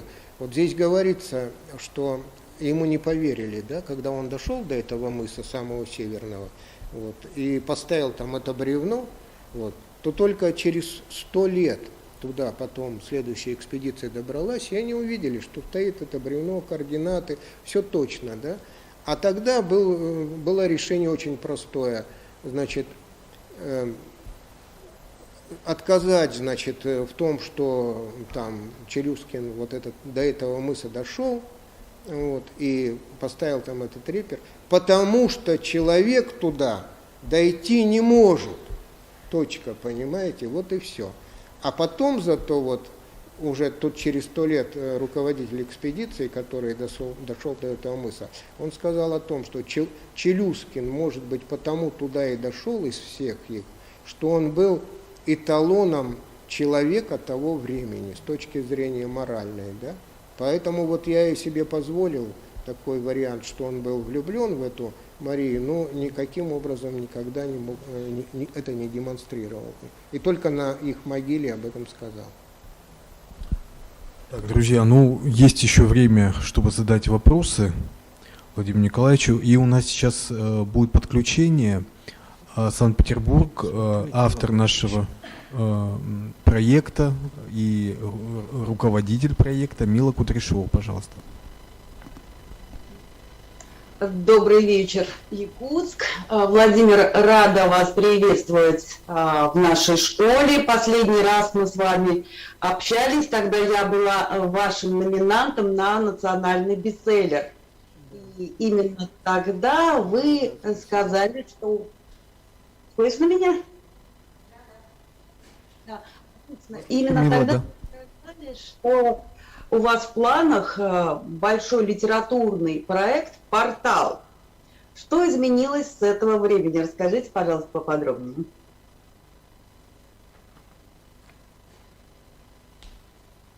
Ну, во-первых, я вот занимался этим литературным порталом, да, вот, журналом литературным, который год назад был создан. Вот, и, да, год назад был создан этот журнал. Вот, и, ну, можно сказать, что он за это время уже как-то стал известен, как-то себя зарекомендовал. Там довольно много авторов из самых разных стран, и России, и мира, и севера, и с Арктики. В том числе даже есть у меня рубрики там, посвященные коренным малочисленным народам, их литературам, да, литературам севера. Вот. Это вот такая была большая работа. Ну и кроме того, конечно, я продолжал какие-то свои писательские проекты. Вот у меня вышел тут небольшой сборник рассказов «Остров Аграфены». Вот. Ну, я продолжил писать эти рассказы. Какое-то количество рассказов написано. Я думаю, что через определенное время он выйдет. Есть 2 пьесы, которые пишутся. Вот. Есть еще много каких-то задумок. Есть продолжение романа «Сезон зверя», который я давным-давно обещаю написать, и все никак не могу его закончить. Вот. То есть есть какие-то проекты, может быть, непосредственной реализации вот в этом году и в прошлом не было, но очень много в работе. Я надеюсь, что скоро они как-то проявятся. Ну и вот пьеса, завтра премьера пьесы. Поздравляем вас с завтрашней премьерой, пользуясь случаем, Владимир Николаевич. Ну, желаем всем хорошего просмотра. Но мы еще не прощаемся, да, мы дальше беседуем. Пожалуйста, Мила, есть еще вопросы? Я бы хотела узнать поподробнее все-таки о литературном портале. Кого вы будете размещать? Могут ли там к вам постучаться молодые драматурги, писатели? По какому принципу, концепция? Конечно, могут. Как раз вот этот портал отличается от других, ну, может, потому что я сам частично драматург, да. Первое, что я сделал, я там открыл рубрику, в которой можно печатать пьесы. Вообще пьесы, как вы знаете, издания, даже и в том числе электронные, публикуют очень неохотно. Вот, издатели вообще их не печатают, да. А тут вот я такую возможность предоставил. Вот. Во-вторых, для молодых авторов там специально есть рубрика «Молодые голоса», в которой, значит, публикуется как раз вот такое нынешнее подрастающее поколение писателей. Вот. Поэтому, пожалуйста, пожалуйста, единственное условие, единственный критерий, чтобы это было талантливое произведение. Вот я стараюсь этого придерживаться. Хорошо, спасибо вам огромное. Спасибо и вам. Владимир Николаевич, а вот вы как редактор, вы читываете все материалы, которые вам поступают на вот, электронный портал? Приходится, да? Приходится, да. Успеваете, там у вас же есть такая периодичность регулярная. Единственное, что я себе позволяю, это не отвечать на те материалы, которые явно по уровню не подходят к журналу. А так, конечно, я просматриваю, читаю все. И еще такой вот вопрос хотел тоже задать, Владимир Николаевич. Вот как вы представляете себе своего слушателя, читателя, зрителя? Потому что вот у вас, как у автора, который уже много произведений достаточно имеет, у вас уже сформированный зритель, который идет за вами, да? Вот ощущается, что они следят за вашим творчеством, всегда ждут премьеры, ждут новых произведений, новых книг. Вот как вы себе его представляете? Формируете ли вы этот образ? Или же просто вот творите вот, что у вас как бы есть на душе, вот то, что вы, скажем, ну, хотите самореализоваться как творческий человек? Ну, что касается читателя, я, конечно, вернее, зрителя театрального, я, конечно, его представляю. Я даже более того, я, наверное, за эти годы знаю многих зрителей, потому что, опять же, зрители меня знают, подходят в театре, значит, что-то говорят там, да, как-то комментируют то, что они увидели.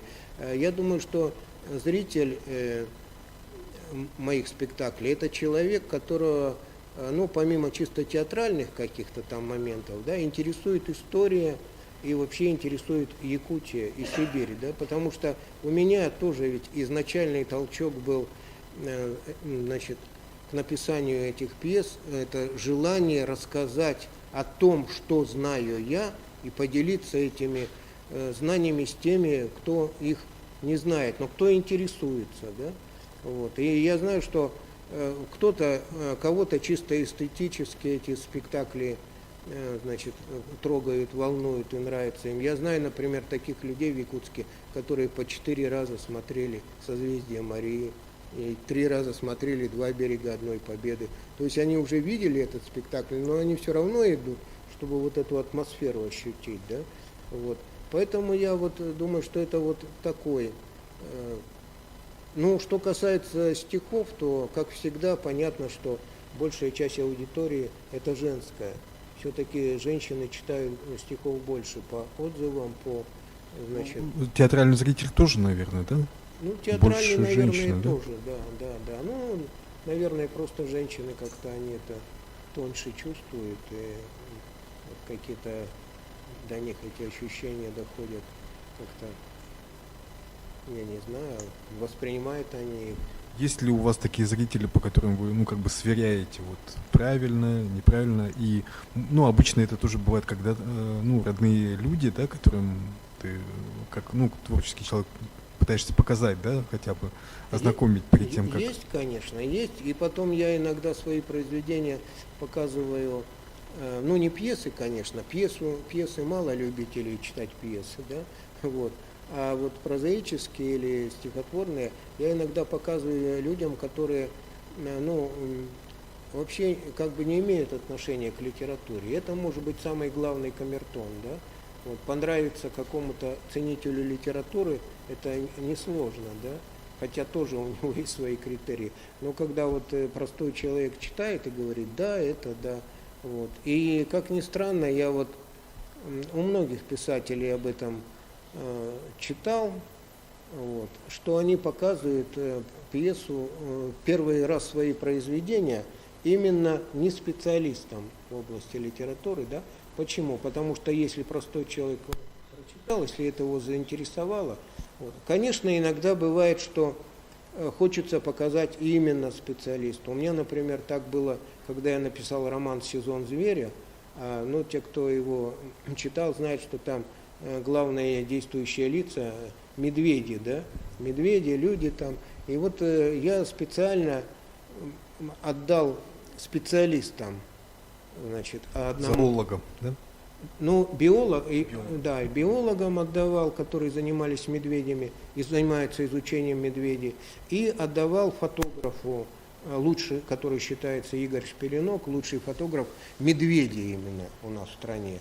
И вот, ну, как ни странно, и от тех, и от других я получил положительные отзывы, потому что, наверное, потому что опять вот эти медвежьи истории я, как геолог по образованию, как человек, родившийся в тайге и выросший, я их собирал всю жизнь, и они реальные. Вот.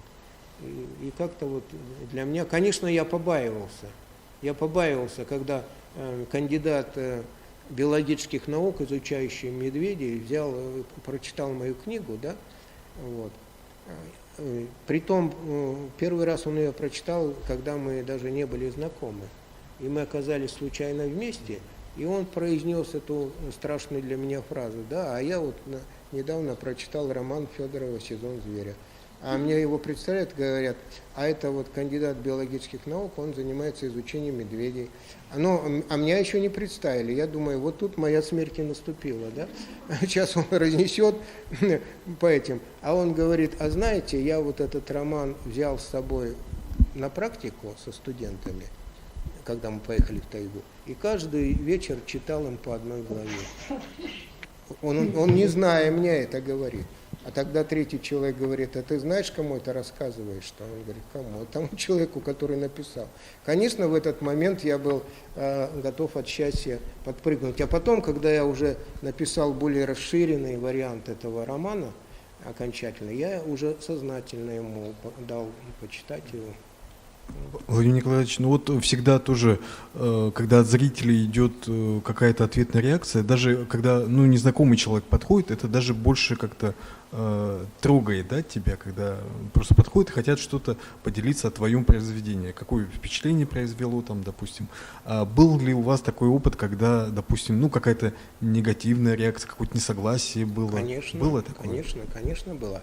Но вот когда ты пишешь об истории, особенно пишешь пьесы, я сегодня говорил о том, что пьеса – это, к сожалению, вот такой мизерный объем, да? Это чуть побольше рассказа хорошего, вот. То, конечно, вложить в нее, я, наверное, бы тут часами мог, значит, о Великой Северной экспедиции рассказывать или о Прончичеве, но вложить в этот маленький объем пьесы это невозможно. И вот у меня были случаи, когда после пьесы подходят люди и говорят, а вот вы, наверное, не слышали, а у них еще вот такое, оказывается, было, а у них еще было это, да, и начинают мне рассказывать те истории, конечно, которые я давным-давно знаю, и знаю в пятикратном объеме. Но люди считают почему-то, что драматург вот этого не знает, да, раз он не написал в своей пьесе, вот. Но я иногда хочется сказать, а вот ты попробуй. С ожиданием увидят. Это не увидели. Что они знают? Да, попробуй в 50 страниц вложи всю историю Великой Северной экспедиции, да, которая, между прочим, до сих пор является самой крупной экспедицией в мире, непревзойденной до сегодняшнего дня. Вот. В ее состав входило там почти до 1000 человек, 800 с лишним было, значит, участников экспедиции. Вот представляете, что такое 17 век, да, Якутск, и 800 человек приезжает сюда экспедиция. Все население Якутска, наверное, было немногим больше с окрестностями. Понимаете? Конечно, там очень большой материал. Вот. Но поэтому очень часто у меня возникает такое желание после пьесы написать или повесть, или вообще хоть садись и пиши роман, чтобы всем людям этим рассказать и угодить, и сделать. Вместить то, что не вместилось, да? Да, да, да. И я знаю, что такие были. У нас, например, был Юрий Чертов такой, хороший прозаик, и он поначалу писал пьесы. Но у него была только одна пьеса поставлена, «Июньский снег». Вот. Остальные как-то не ставились. Он тогда взял и все их переписал в повести. Вот. И повести были изданы, читались с интересом. Владимир Николаевич, а у вас только исторический жанр, да, драматургии? В драматургии, ну, и что касается детей, допустим, у меня же детские есть сказки, они, конечно, более такие современные детские сказки. Вот, кстати, тоже интересный момент, что вроде я известен как драматург, как автор русского драматического театра, да, но когда я написал подряд, там 2 года подряд написал сказки для Дворца детства города Якутска, и в первые же эти каникулы новогодние, как мне сказали, 18 тысяч детей посмотрело, значит, сказку, да, я подумал о том, что у меня в Большом театре среди взрослых, наверное, за все время не накопилось такое количество детей, а вот, вернее, зрителей. А здесь вот так. И тут, конечно, эти современные, но есть у меня еще там одна непоставленная комедия, вот, тоже на современную тему написанная. Вот. Но мне просто как-то вот, наверное, как драматургу, вернее, как писателю, не как драматургу, а как писателю, хотелось вот как-то поднять вот эту нашу северную историю. Поэтому я пошел по такому пути. И это самый сложный, наверное, жанр, да, по драматургии. То есть нужно действительно соответствовать. Конечно, надо знать правде. еще и эту историю, потому что, например, если сесть и написать какую-то бытовую пьесу, да, конечно, там тоже надо проявить изобретательность, что-то еще, но там не надо за каждым словом лезть куда-то в источники, в архив, куда-то еще все это сверять. Конечно, вот, но мне почему-то вот это интереснее. Мне интереснее. И зрителям, да, интереснее. Владимир Николаевич, еще вот один хотел момент, ну вот, пожалуйста, подходите к микрофону. Еще один момент хотел для себя уточнить, да, у вас, поскольку именно, ну вот у вас такой есть опыт из наших гостей, вы всегда очень плотно сотрудничали с союзами писательскими. Здесь у нас в республике и, получается, возглавляли литературную газету, которую выпускал Союз писателей. Вот насколько вообще необходимо вступать в союзы в настоящее время? Вот как вы считаете, это необходимо творческим людям, тем более, может быть, молодым людям? Есть ли в этом вообще необходимость? И если да, то что это, скажем, дает вообще для творческого человека? Ну, дело в том, что, конечно, во времена Советского Союза, да, вот этот статус члена Союза писателей, он давал очень многое. Вот. Я в свое время, там, мне было 38 лет, когда меня приняли в Союз писателей, вот, и сразу я увидел, как появилось такое количество возможностей. Ну, например, член Союза писателей мог в любой момент взять на 15 дней командировку практически в любую творческую, в любую точку Советского Союза, да, и ему оплачивали проезд, ему оплачивали гостиницу, ему оплачивали все. Он мог взять путевку в Дом творчества бесплатно 1 раз в год, 24 месяца, поехать куда-то на берег моря и там творить, да, вот. То есть этот статус действительно давал очень многое вот в плане поддержки писательского труда, защиты его, да. Кроме того, ведь профессиональный писатель, у него шел стаж, как будто он работал. То есть вот с момента принятия вас в Союз писателей СССР вы могли оставлять работу, и у вас пенсионный стаж, значит, копился, да. Вот. А сейчас же этого ничего нет. И, конечно, сейчас, может быть, ну, может быть, это важно для самоутверждения, для того, чтобы для вот писать. Коллег, да, для признания коллег. Вот. Ну и, конечно, какие-то все равно корпоративные продолжают, значит, вещи происходить, да, то есть, ну, какие-то проводятся вечера, там, литературные встречи, а вот в смысле, допустим, издания книг или чего-то еще, то член Союза писателей никаких привилегий на сегодня не имеет. Вот. Конечно, статус понизился по сравнению с тем. А вообще вот перспектива вот этого статуса, как вы считаете, вот в дальнейшем как это будет иметь продолжение?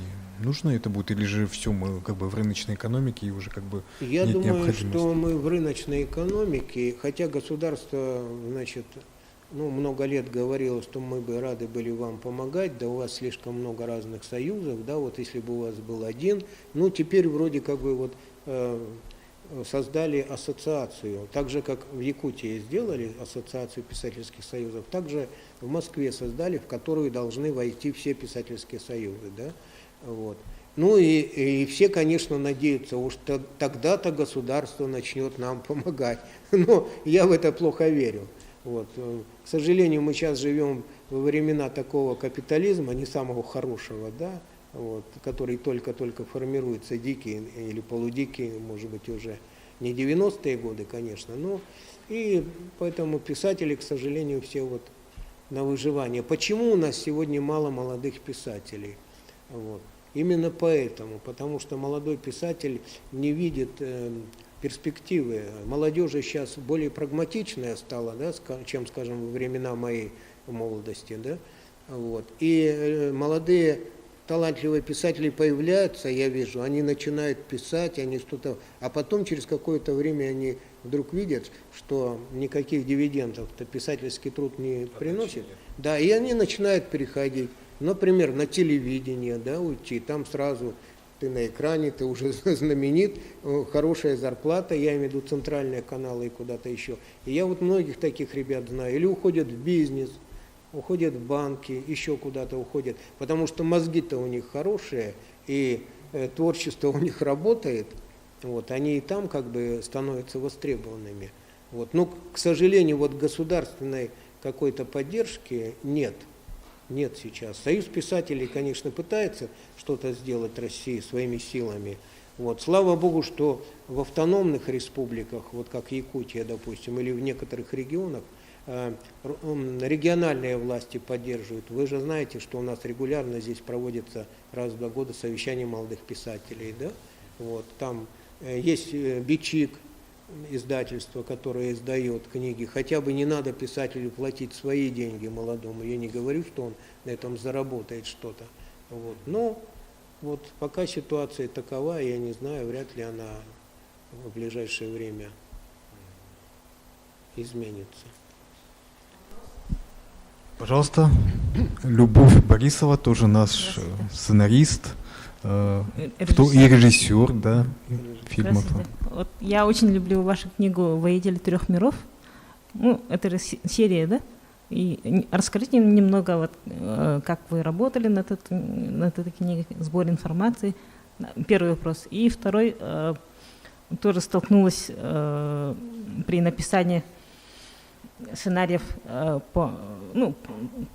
на историческую тему и так далее, когда начинается сбор информации, возникает момент, когда перегруз, и уже не пишется как произведение, и есть соблазн писать строго по хронологии, но понимаешь, что как произведение это очень плохо.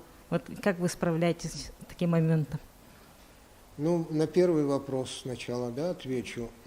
Так получилось, что, во-первых, я родился и вырос в Якутии, да, родился в маленьком поселочке Тастумус в Кобяйском районе.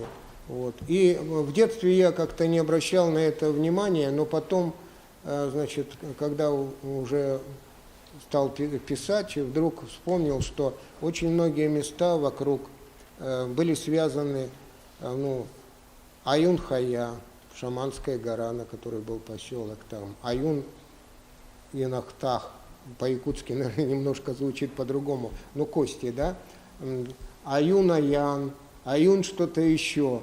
То есть получалось в детстве в каком-то жил таком шаманском оазисе. Вот. И потом, значит, конечно, в каком-то возрасте стал этим интересоваться. Вот. И когда пришел работать в газету, как раз вот тут ушла цензура наконец-то, да, в 90-е годы, можно было обо всем писать. Я был как раз создателем в газете Якутии рубрики «Аура», где вот и об эти паранормальные, значит, явления, шаманы, все это у нас пошли. И я стал с многими людьми встречаться, вот, с какими-то шаманами, с учениками, с кем-то, с людьми, которым занимался. Вот, конечно, там немало людей было и таких, значит, с пулей в голове там, да, каких-то, но это можно было отсеивать. Вот. Но материал этот собирался. Вот. И потом вдруг в один прекрасный день мне главный редактор издательства «Вечи» московское, они выпускали такую книги серия «Великие тайны». И они говорят, вот о Якутии мы хотим выпустить книгу «Великие тайны». Какие там великие тайны? Что можно сделать? Что вот ты можешь делать? Я говорю, шаманизм.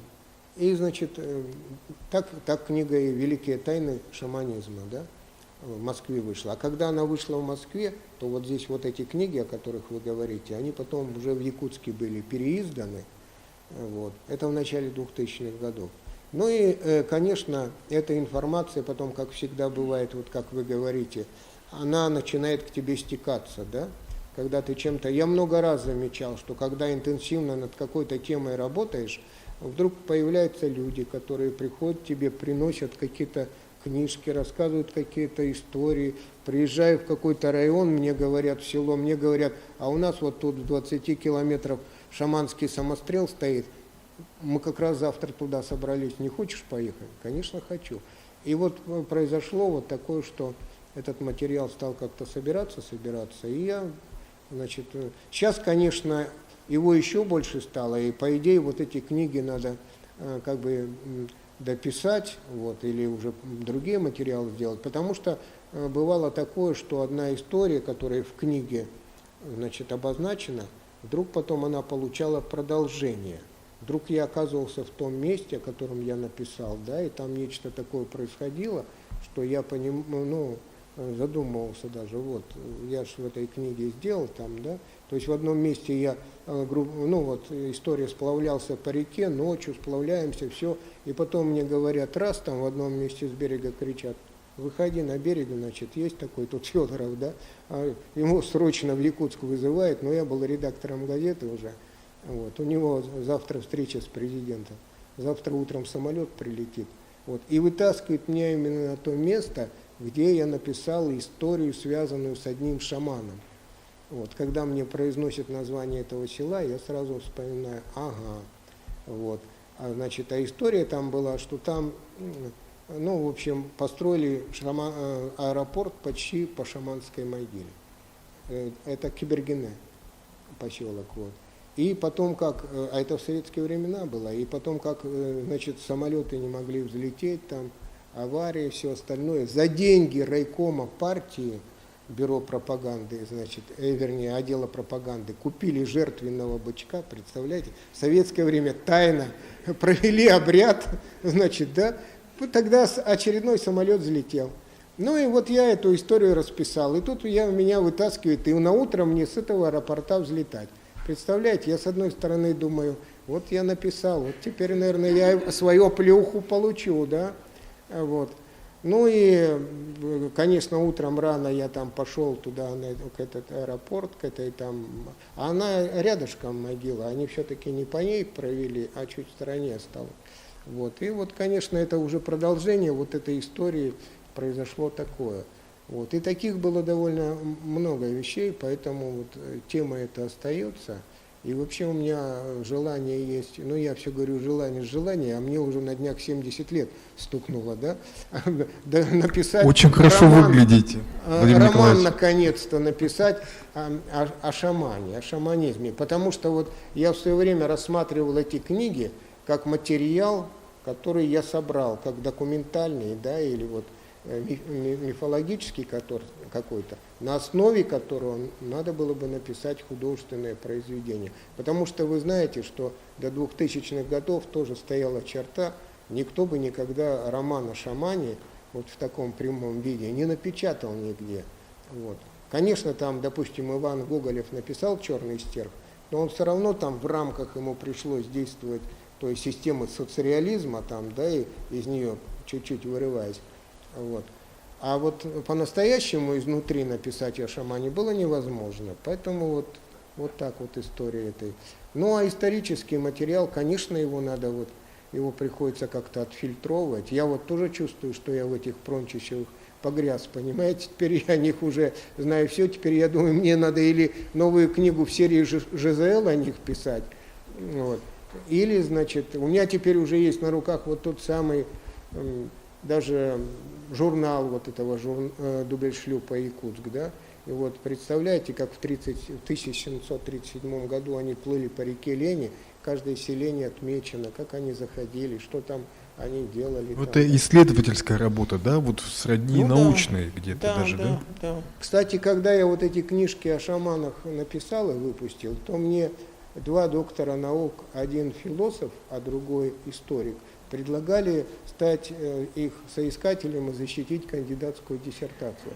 Но только надо было переписать этот материал, ну, в научном уже формате, со всеми ссылками, с чем-то еще.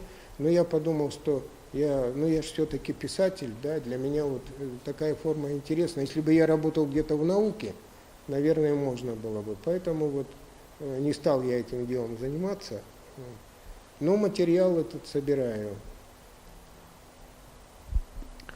Тоже, друзья, а Утум, пожалуйста, Утум Захаров тоже наш будущий гость нашей школы. Спасибо, Владимир Николаевич, за ваши советы, за ваши истории. У меня такой вопрос. У меня, правда, два вопроса.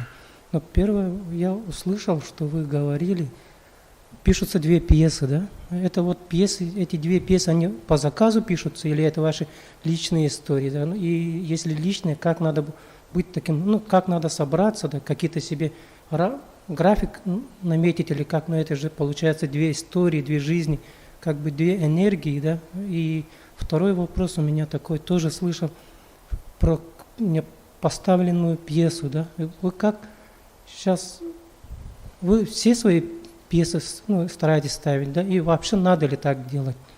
Вот у меня такой вопрос, спасибо. Ну, я считаю, что, конечно, с конца начнем. Конечно, надо ставить пьесы, если есть такая возможность, да, потому что все-таки пьеса полностью получает свою реализацию, как мы говорили, да, только тогда, когда она выходит на сцене. А иначе она, ну, вот кто-то ее прочитает, небольшое количество людей. Вот. Что касается по заказу или нет, конечно, у меня возникает какой-то мой творческий импульс, вот, но часто я это обсуждаю в театре. Вот, например, вот этот запасной аэродром, да, у меня вот этих гулаговского материала было очень много. Вот. Я говорил об этом, да, я и встречался с узниками, которые сидели в наших лагерях, там только одной бабушке 250 страниц у меня текста воспоминаний расшифровано. Я несколько месяцев как на работу к ней ходил, каждую субботу пил чай и записывал. Вот. Но это, значит, и этот материал как бы ждал своей реализации. И вот тут, значит, я, конечно, поговорил с директором театра, потому что я еще и думал, что мне писать. Или мне все-таки писать повесть, вот, или роман вообще писать, или пьесу. И директор говорит, пиши. Вот. И, конечно, когда вот есть такая вероятность и возможность для драматурга, да, конечно, это хорошо. Конечно, хорошо. Но импульс, конечно, а так, чтобы это совсем по заказу как-то было. Хотя, знаете, это тоже интересные вещи происходят. Я в свое время где-то, помню, прочитал, вот, когда у Чайковского брали интервью, и, значит, его журналист спросил, ну, вот вы пишете по вдохновению, все понятно там, да, а бывает, что элементарно по заказу, за деньги пишете какие-то вещи. Он говорит, бывает. Вот только на прошлой неделе для Императорского театра за 500 рублей написал балет «Лебединое озеро». Понимаете? Вот бывает такое, что заказ вдруг у творческого человека может вызвать такой импульс, да? Вот. Мы все, наверное, думаем, что «Лебединое озеро» это вот такое какое-то вдохновение, да? Вот. А это было... Поэтому... Мне кажется, чураться этого не стоит, да, если есть возможность с театром работать. И если есть возможность с режиссером обговорить пьесу, вот, тоже. Я знаю, что есть тоже такие режиссеры, которые очень любят диктовать драматургам, да. Я вот этого, допустим, не люблю, мне не нравится такая работа. А некоторым режиссерам вот он будет ходить по сцене, там что-то это, а вот драматург должен сидеть на краешке сцены и записывать это, да, и потом, значит, это представить как пьесу. Вот. Я считаю, что я все-таки предпочитаю вот так, написать свою пьесу, отдать и убежать. Пусть завтра такой случай, да? Да, будет? завтра такой случай будет, да.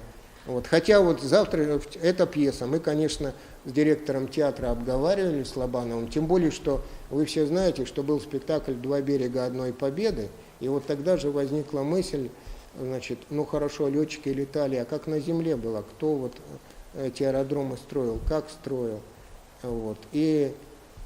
Ну и потом мне, знаете, вот захотелось написать пьесу, в которой бы было много действующих лиц женщин. Потому что вот поскольку я пишу об истории, да, обо всех первооткрывателей, я пишу, то у меня в основном герои же мужчины. Вот. И всегда при постановке моих пьес это дефицит мужчин бывает.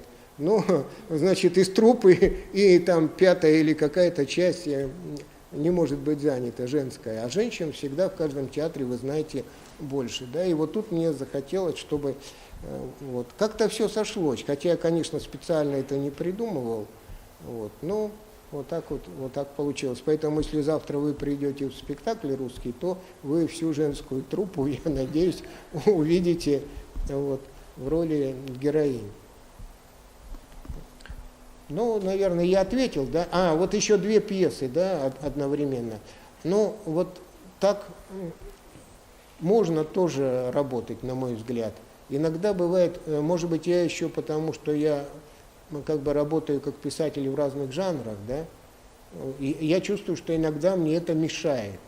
Иногда мне это мешает, потому что ты, например, садишься, тебе надо писать пьесу, а вдруг у тебя стихотворение рождается, которое, но его нельзя не записать, потому что потом оно может второй раз к тебе не прийти. Вот. И я просто как бы стараюсь, когда возникает тема, то я стараюсь найти адекватный жанр для этой темы. Потому что, например, если человек пишет только стихи, умеет писать только стихи, да, с одной стороны, замечательно, он может быть великим поэтом, но с другой стороны, когда он видит какой-то сюжет, он начинает писать длинную и скучную поэму, понимаете, потому что он не умеет другого делать. А можно было написать рассказ, или можно было написать повесть. Поэтому в зависимости от этого. И иногда, если какая-то тема не идет, вот ответ на ваш вопрос, или стихи, я никогда им, как говорится, не выкручиваю руки, да. Нет, я тебя сегодня допишу. Но не идет, я откладываю. Наступит какой-то день, когда, значит, тебе захочется самому это дописать. И так со стихами. У меня очень много бывает таких стихов, которые не дописаны до конца. Потом я их перелистываю время от времени, возвращаюсь к ним. И также тут вот я вижу, что я с этой пьесой у меня что-то не идет, но отложил я ее. Я знаю, что многие известные писатели-романисты, допустим, да, когда вот они написали большой роман, и у них какая-то пауза возникает, и обязательно нужно, чтобы этот роман, так же, как и пьеса, чтобы отлежались какое-то время. У кого-то 4 недели, у кого-то месяц, у кого-то, я, значит, смотрел по-разному этому, да, то есть надо просто положить в ящик, никому не показывать. После этого взять, но пока у тебя 4 недели лежит в ящике твой роман, что тебе делать? Вот садись, пиши стихи. Или пиши что-нибудь другое, не связанное только с этим романом. А этот роман пусть, как говорится, отдыхает. Да? И когда ты его возьмешь, ты увидишь сразу все многие свои недочеты и ошибки. Вот, потому что, когда постоянно работаешь, глаз замыливается и чувства. Вот, поэтому вот таким образом можно. Конечно, там невозможно, чтобы 2 пьесы лежали и двумя руками писать. А вот чередовать можно. Владимир Николаевич, ну вот последний, наверное, завершающий вопрос. Не могу его не задать. Вообще, пользуясь случаем, хочу поблагодарить вас за то, что в 2003 году студента отделения журналистики вы приняли на работу, будучи главным редактором в ежедневную общереспубликанскую газету «Якутия». И ну, это было для меня таким тоже большим доверием и, скажем, был сложный период такой, который нужно было преодолеть, но который, конечно, очень много дал для развития. И, конечно, вот эта редакционная атмосфера в газете «Якутия», она была особой, когда мы, здесь тоже присутствует и Елена, да, Анна, которая... Главная наставница Славы, когда он студентом к нам пришел. Да, Елена Я просто Степанова. говорю, Славы... Анна Пшенникова тоже вместе с нами работала в одно время. Поэтому, как раз-таки творческому человеку дает очень много такое обсуждение именно, тех тем, профессиональных тем, которые важны, и вообще всей той жизни, которая нас окружает, да, которая тоже отображается в журналистике или вообще в отражении реальной жизни, которую мы видим в искусстве. Для творческого человека это, конечно, очень большой такой задел, который, может быть, сейчас не имеет молодежь, которая сейчас в современных редакциях удаленно работает, да, может быть, но мне кажется, что этого меньше и меньше становится. И вспоминая те годы я тоже часто вспоминаю, действительно, вот это обсуждение, оно дает очень много, создает такую атмосферу, творческую атмосферу, которая, всегда с тобой, ты знаешь, с кем можно поделиться, обсудить какие-то процессы, какие-то явления и услышать очень грамотный, квалифицированный ответ и действительно очень много от этого напитаться. Вот для вас сейчас что создает такую атмосферу, с кем вы обсуждаете и где можно вообще такое обсуждение найти? Можно ли его найти в интернете, допустим? Как вы считаете? Конечно, для молодого писателя это очень важно. Да? Я помню, во времена нашей молодости говорили так, наверное, сейчас, может быть, это немножко не так, что все писатели начинают в каком-то литобъединении, в каком-то коллективе, а заканчивают в одиночку. То есть на стадии становления, да? Да, на стадии учебы литературной коллектив очень полезен, да. И допустим, когда я в литературный институт поступил, там же мы друг друга не знали. Мало того, что когда пришли на первые занятия, это бывшие конкуренты, абитуриенты. 1800 человек, значит, подали заявление на творческий конкурс, 100 человек вызвали на экзамене, значит, и 40 приняли. В том числе 20 на поэзию. И, конечно, этот абитуриентский запал и конкуренция, которая еще жила, она в первое время очень сильно проявлялась. То есть поднимается человек, читает стихи, и тут же на него 19 остальных набрасывается, да? И без всякой жалости начинает его: это у тебя не так, это не так, да ты вообще не поэт, там что-то еще, с такой категоричностью молодости, да? И, это так называлась тогда школа литературного битья. И эта школа литературного битья тоже была полезна. С одной стороны, у тебя шкура становилась толще, с другой стороны, среди этих многих, значит, к тебе претензий или многой критики, были какие-то полезные зерна, которые ты, не соглашаясь сразу, потом понимал, воспринимал, да? Но тогда преподаватели выступали в роли, значит, рефери какого-то, да, останавливали этих все. А потом, когда однажды преподаватель нам рассказал, он говорит, к 5-му курсу у нас возникает другая проблема. К 5-му курсу кто бы ни поднялся, что бы ни прочитал, тут же весь курс поднимается: ты, Петя, просто гений, ты все, понимаете, у них уже человеческие отношения превалируют над литературными, да, и он говорит, и тогда преподаватель выступает в роли этого человека, критика. Поэтому это очень важно пройти. Наверное, когда уже человек в возрасте, допустим, как я, да, уже мне, во-первых, наверное, поздно уже учить и переделывать. Но все равно я прислушаюсь к мнениям. Я, например, очень хорошо запомнил, у меня книга стихов вышла «Летящие тетради». И пришла одна бабушка, литературный критик, значит, такая уже в возрасте солидном, и сказала: я прочитала всю вашу книжечку, а там к 2 словам у меня к вам претензии есть, да? И, значит, я-то посчитал, что это слово, такая форма слова существует. А она сказала, что нет, вот, голубчик, такого нет. Я запомнил, я теперь до сих пор, когда эту книгу держу в руках, я помню, что у меня в этой книге есть 2 прокола, да, которые, если я буду переиздавать эти стихи, я их обязательно поменяю. Также, вот, например, вот в этой книге, которую я хочу подарить, вот, есть, значит, ну, «Ангелы 12-го года», она вся посвящена войне 812 года, стихи. Вот. Но здесь есть одно стихотворение, я под влиянием, значит, своего соседа-офицера написал там, да, вот, а он вспомнил вдруг там это же время и говорил, что там, значит, к барышням было такое отношение, что, значит, говорили: «Прелесть какая глупенькая» или «Боже, какая дура». И вот я этот рефрен взял и значит, написал стихотворение. Вот. Ну и, а потом вдруг, значит, звонят одна дама, потом другая, потом кто-то написал: «Вы бы поменьше своего соседа слушали». Значит, да? То есть они восприняли вот это. А теперь вот я думаю, ну что, вырывать это стихотворение отсюда, что ли? Но с другой стороны, другое стихотворение напечатано, оно не виновато.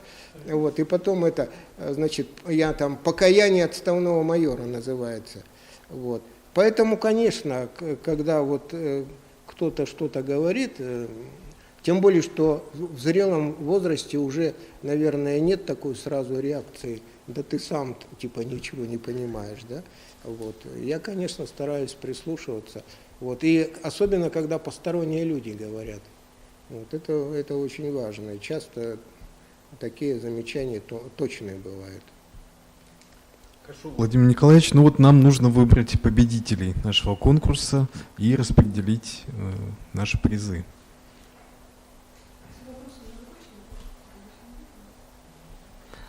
Анна, есть еще вопрос, да? Нет, вопросов навалом, конечно. Но есть один вопрос вот такой. По-моему, именно Микрофон, пожалуйста. По-моему, именно по этой книге в Москве поставили спектакль. Вот по стихотворному сборнику поставлен спектакль, так? То есть вот чуть-чуть расскажите, если есть возможность. У нас есть же время еще? Ну, это даже была книга, которая перед ней вышла. Она была чуть поменьше, там стихов было чуть поменьше. «Такова судьба гусарская» книга. Ну, то есть это все тоже интересный момент, что однажды мой композитор, ему нужно было написать гусарский романс. И он пришел и сказал: напиши мне стихотворение. И тут есть одно стихотворение, которое так и называется «Гусарский романс». И он действительно написал романс, да? Но я попался на какую-то удочку.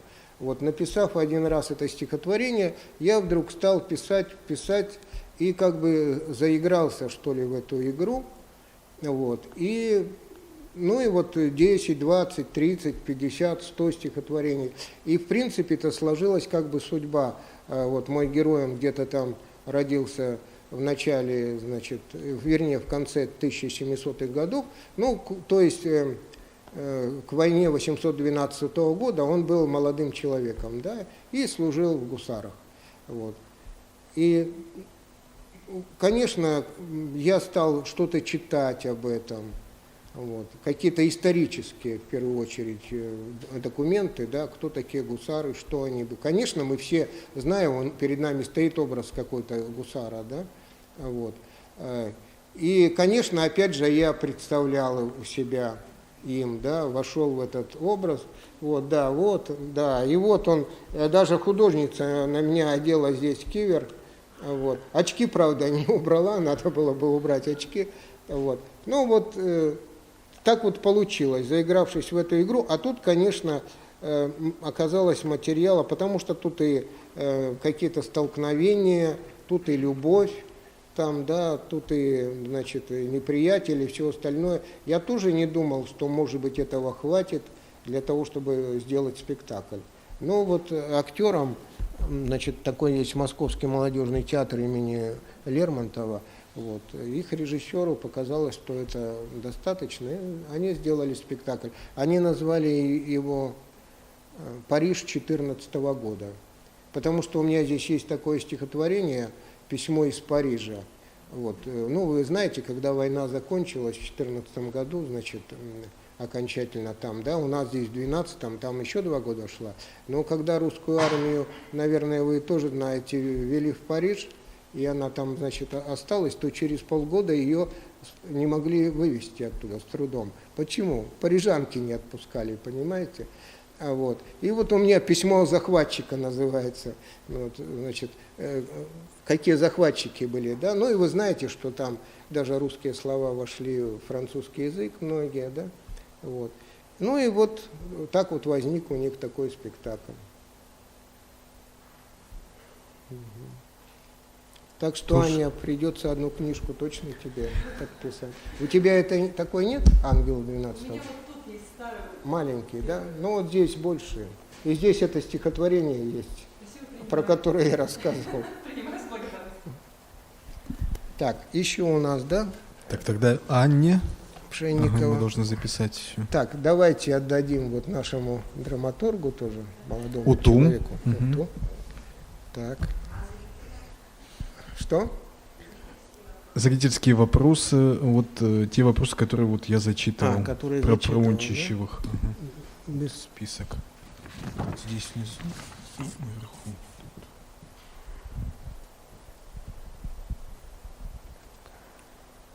Про перезахоронение там было. Ну, давайте вот насчет перезахоронения, да, потому что он как бы вызвал. Это кто у нас? Так, это Анна Крыловецкая. Еще одна она. Так, тогда, наверное, ты мне напиши на какой-то бумажке фамилии, имена эти. И я подпишу. Ну и у меня... Так, это вот 3, получается, книги. Есть еще одна книга. По поводу созвездия вот было. А почему созвездие? Ну давайте, да? давайте, Или да, я? давайте. Пусть будет 4 книги. Угу. Что ж, подписываем тогда книги, и, Владимир Николаевич, мы всем дарим нашим гостям тоже издание. Я думаю, вам будет интересно. «Эпическое наследие народа Саха», Да, Василия очень, Васильевича, вот тоже очень, одно из очень последних интересно. его изданий. И, дорогие друзья, у нас в следующий раз на нашей встрече будет нашим гостем драматург и писатель Иван Иннокентьев. Хорошо. И мы должны записать под камеру, подписать книги, да?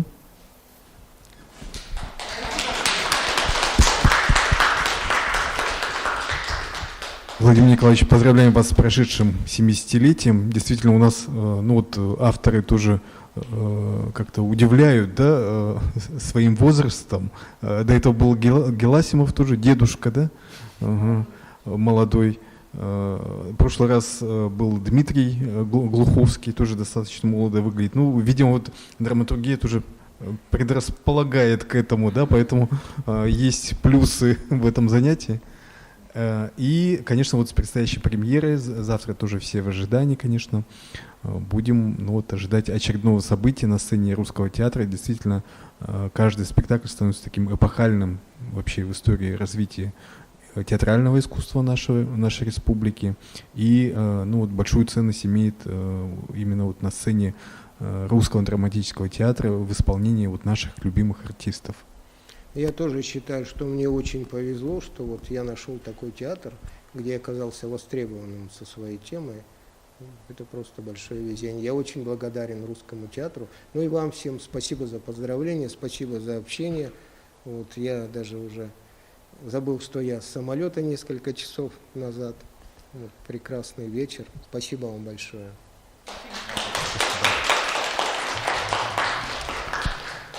Анна, Утун, Илья.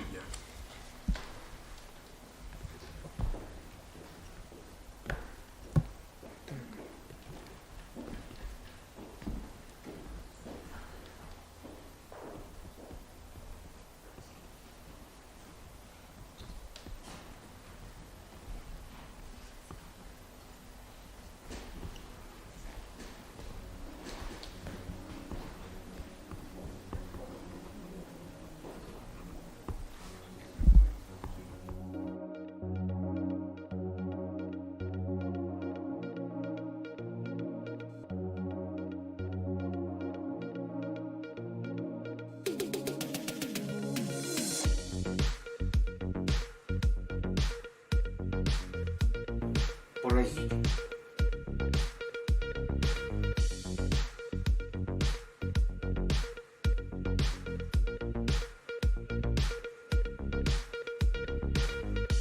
Я эту светлую идею хочу осуществить у себя на родине в Якутии. И тут действие перемещается в Санкт-Петербург.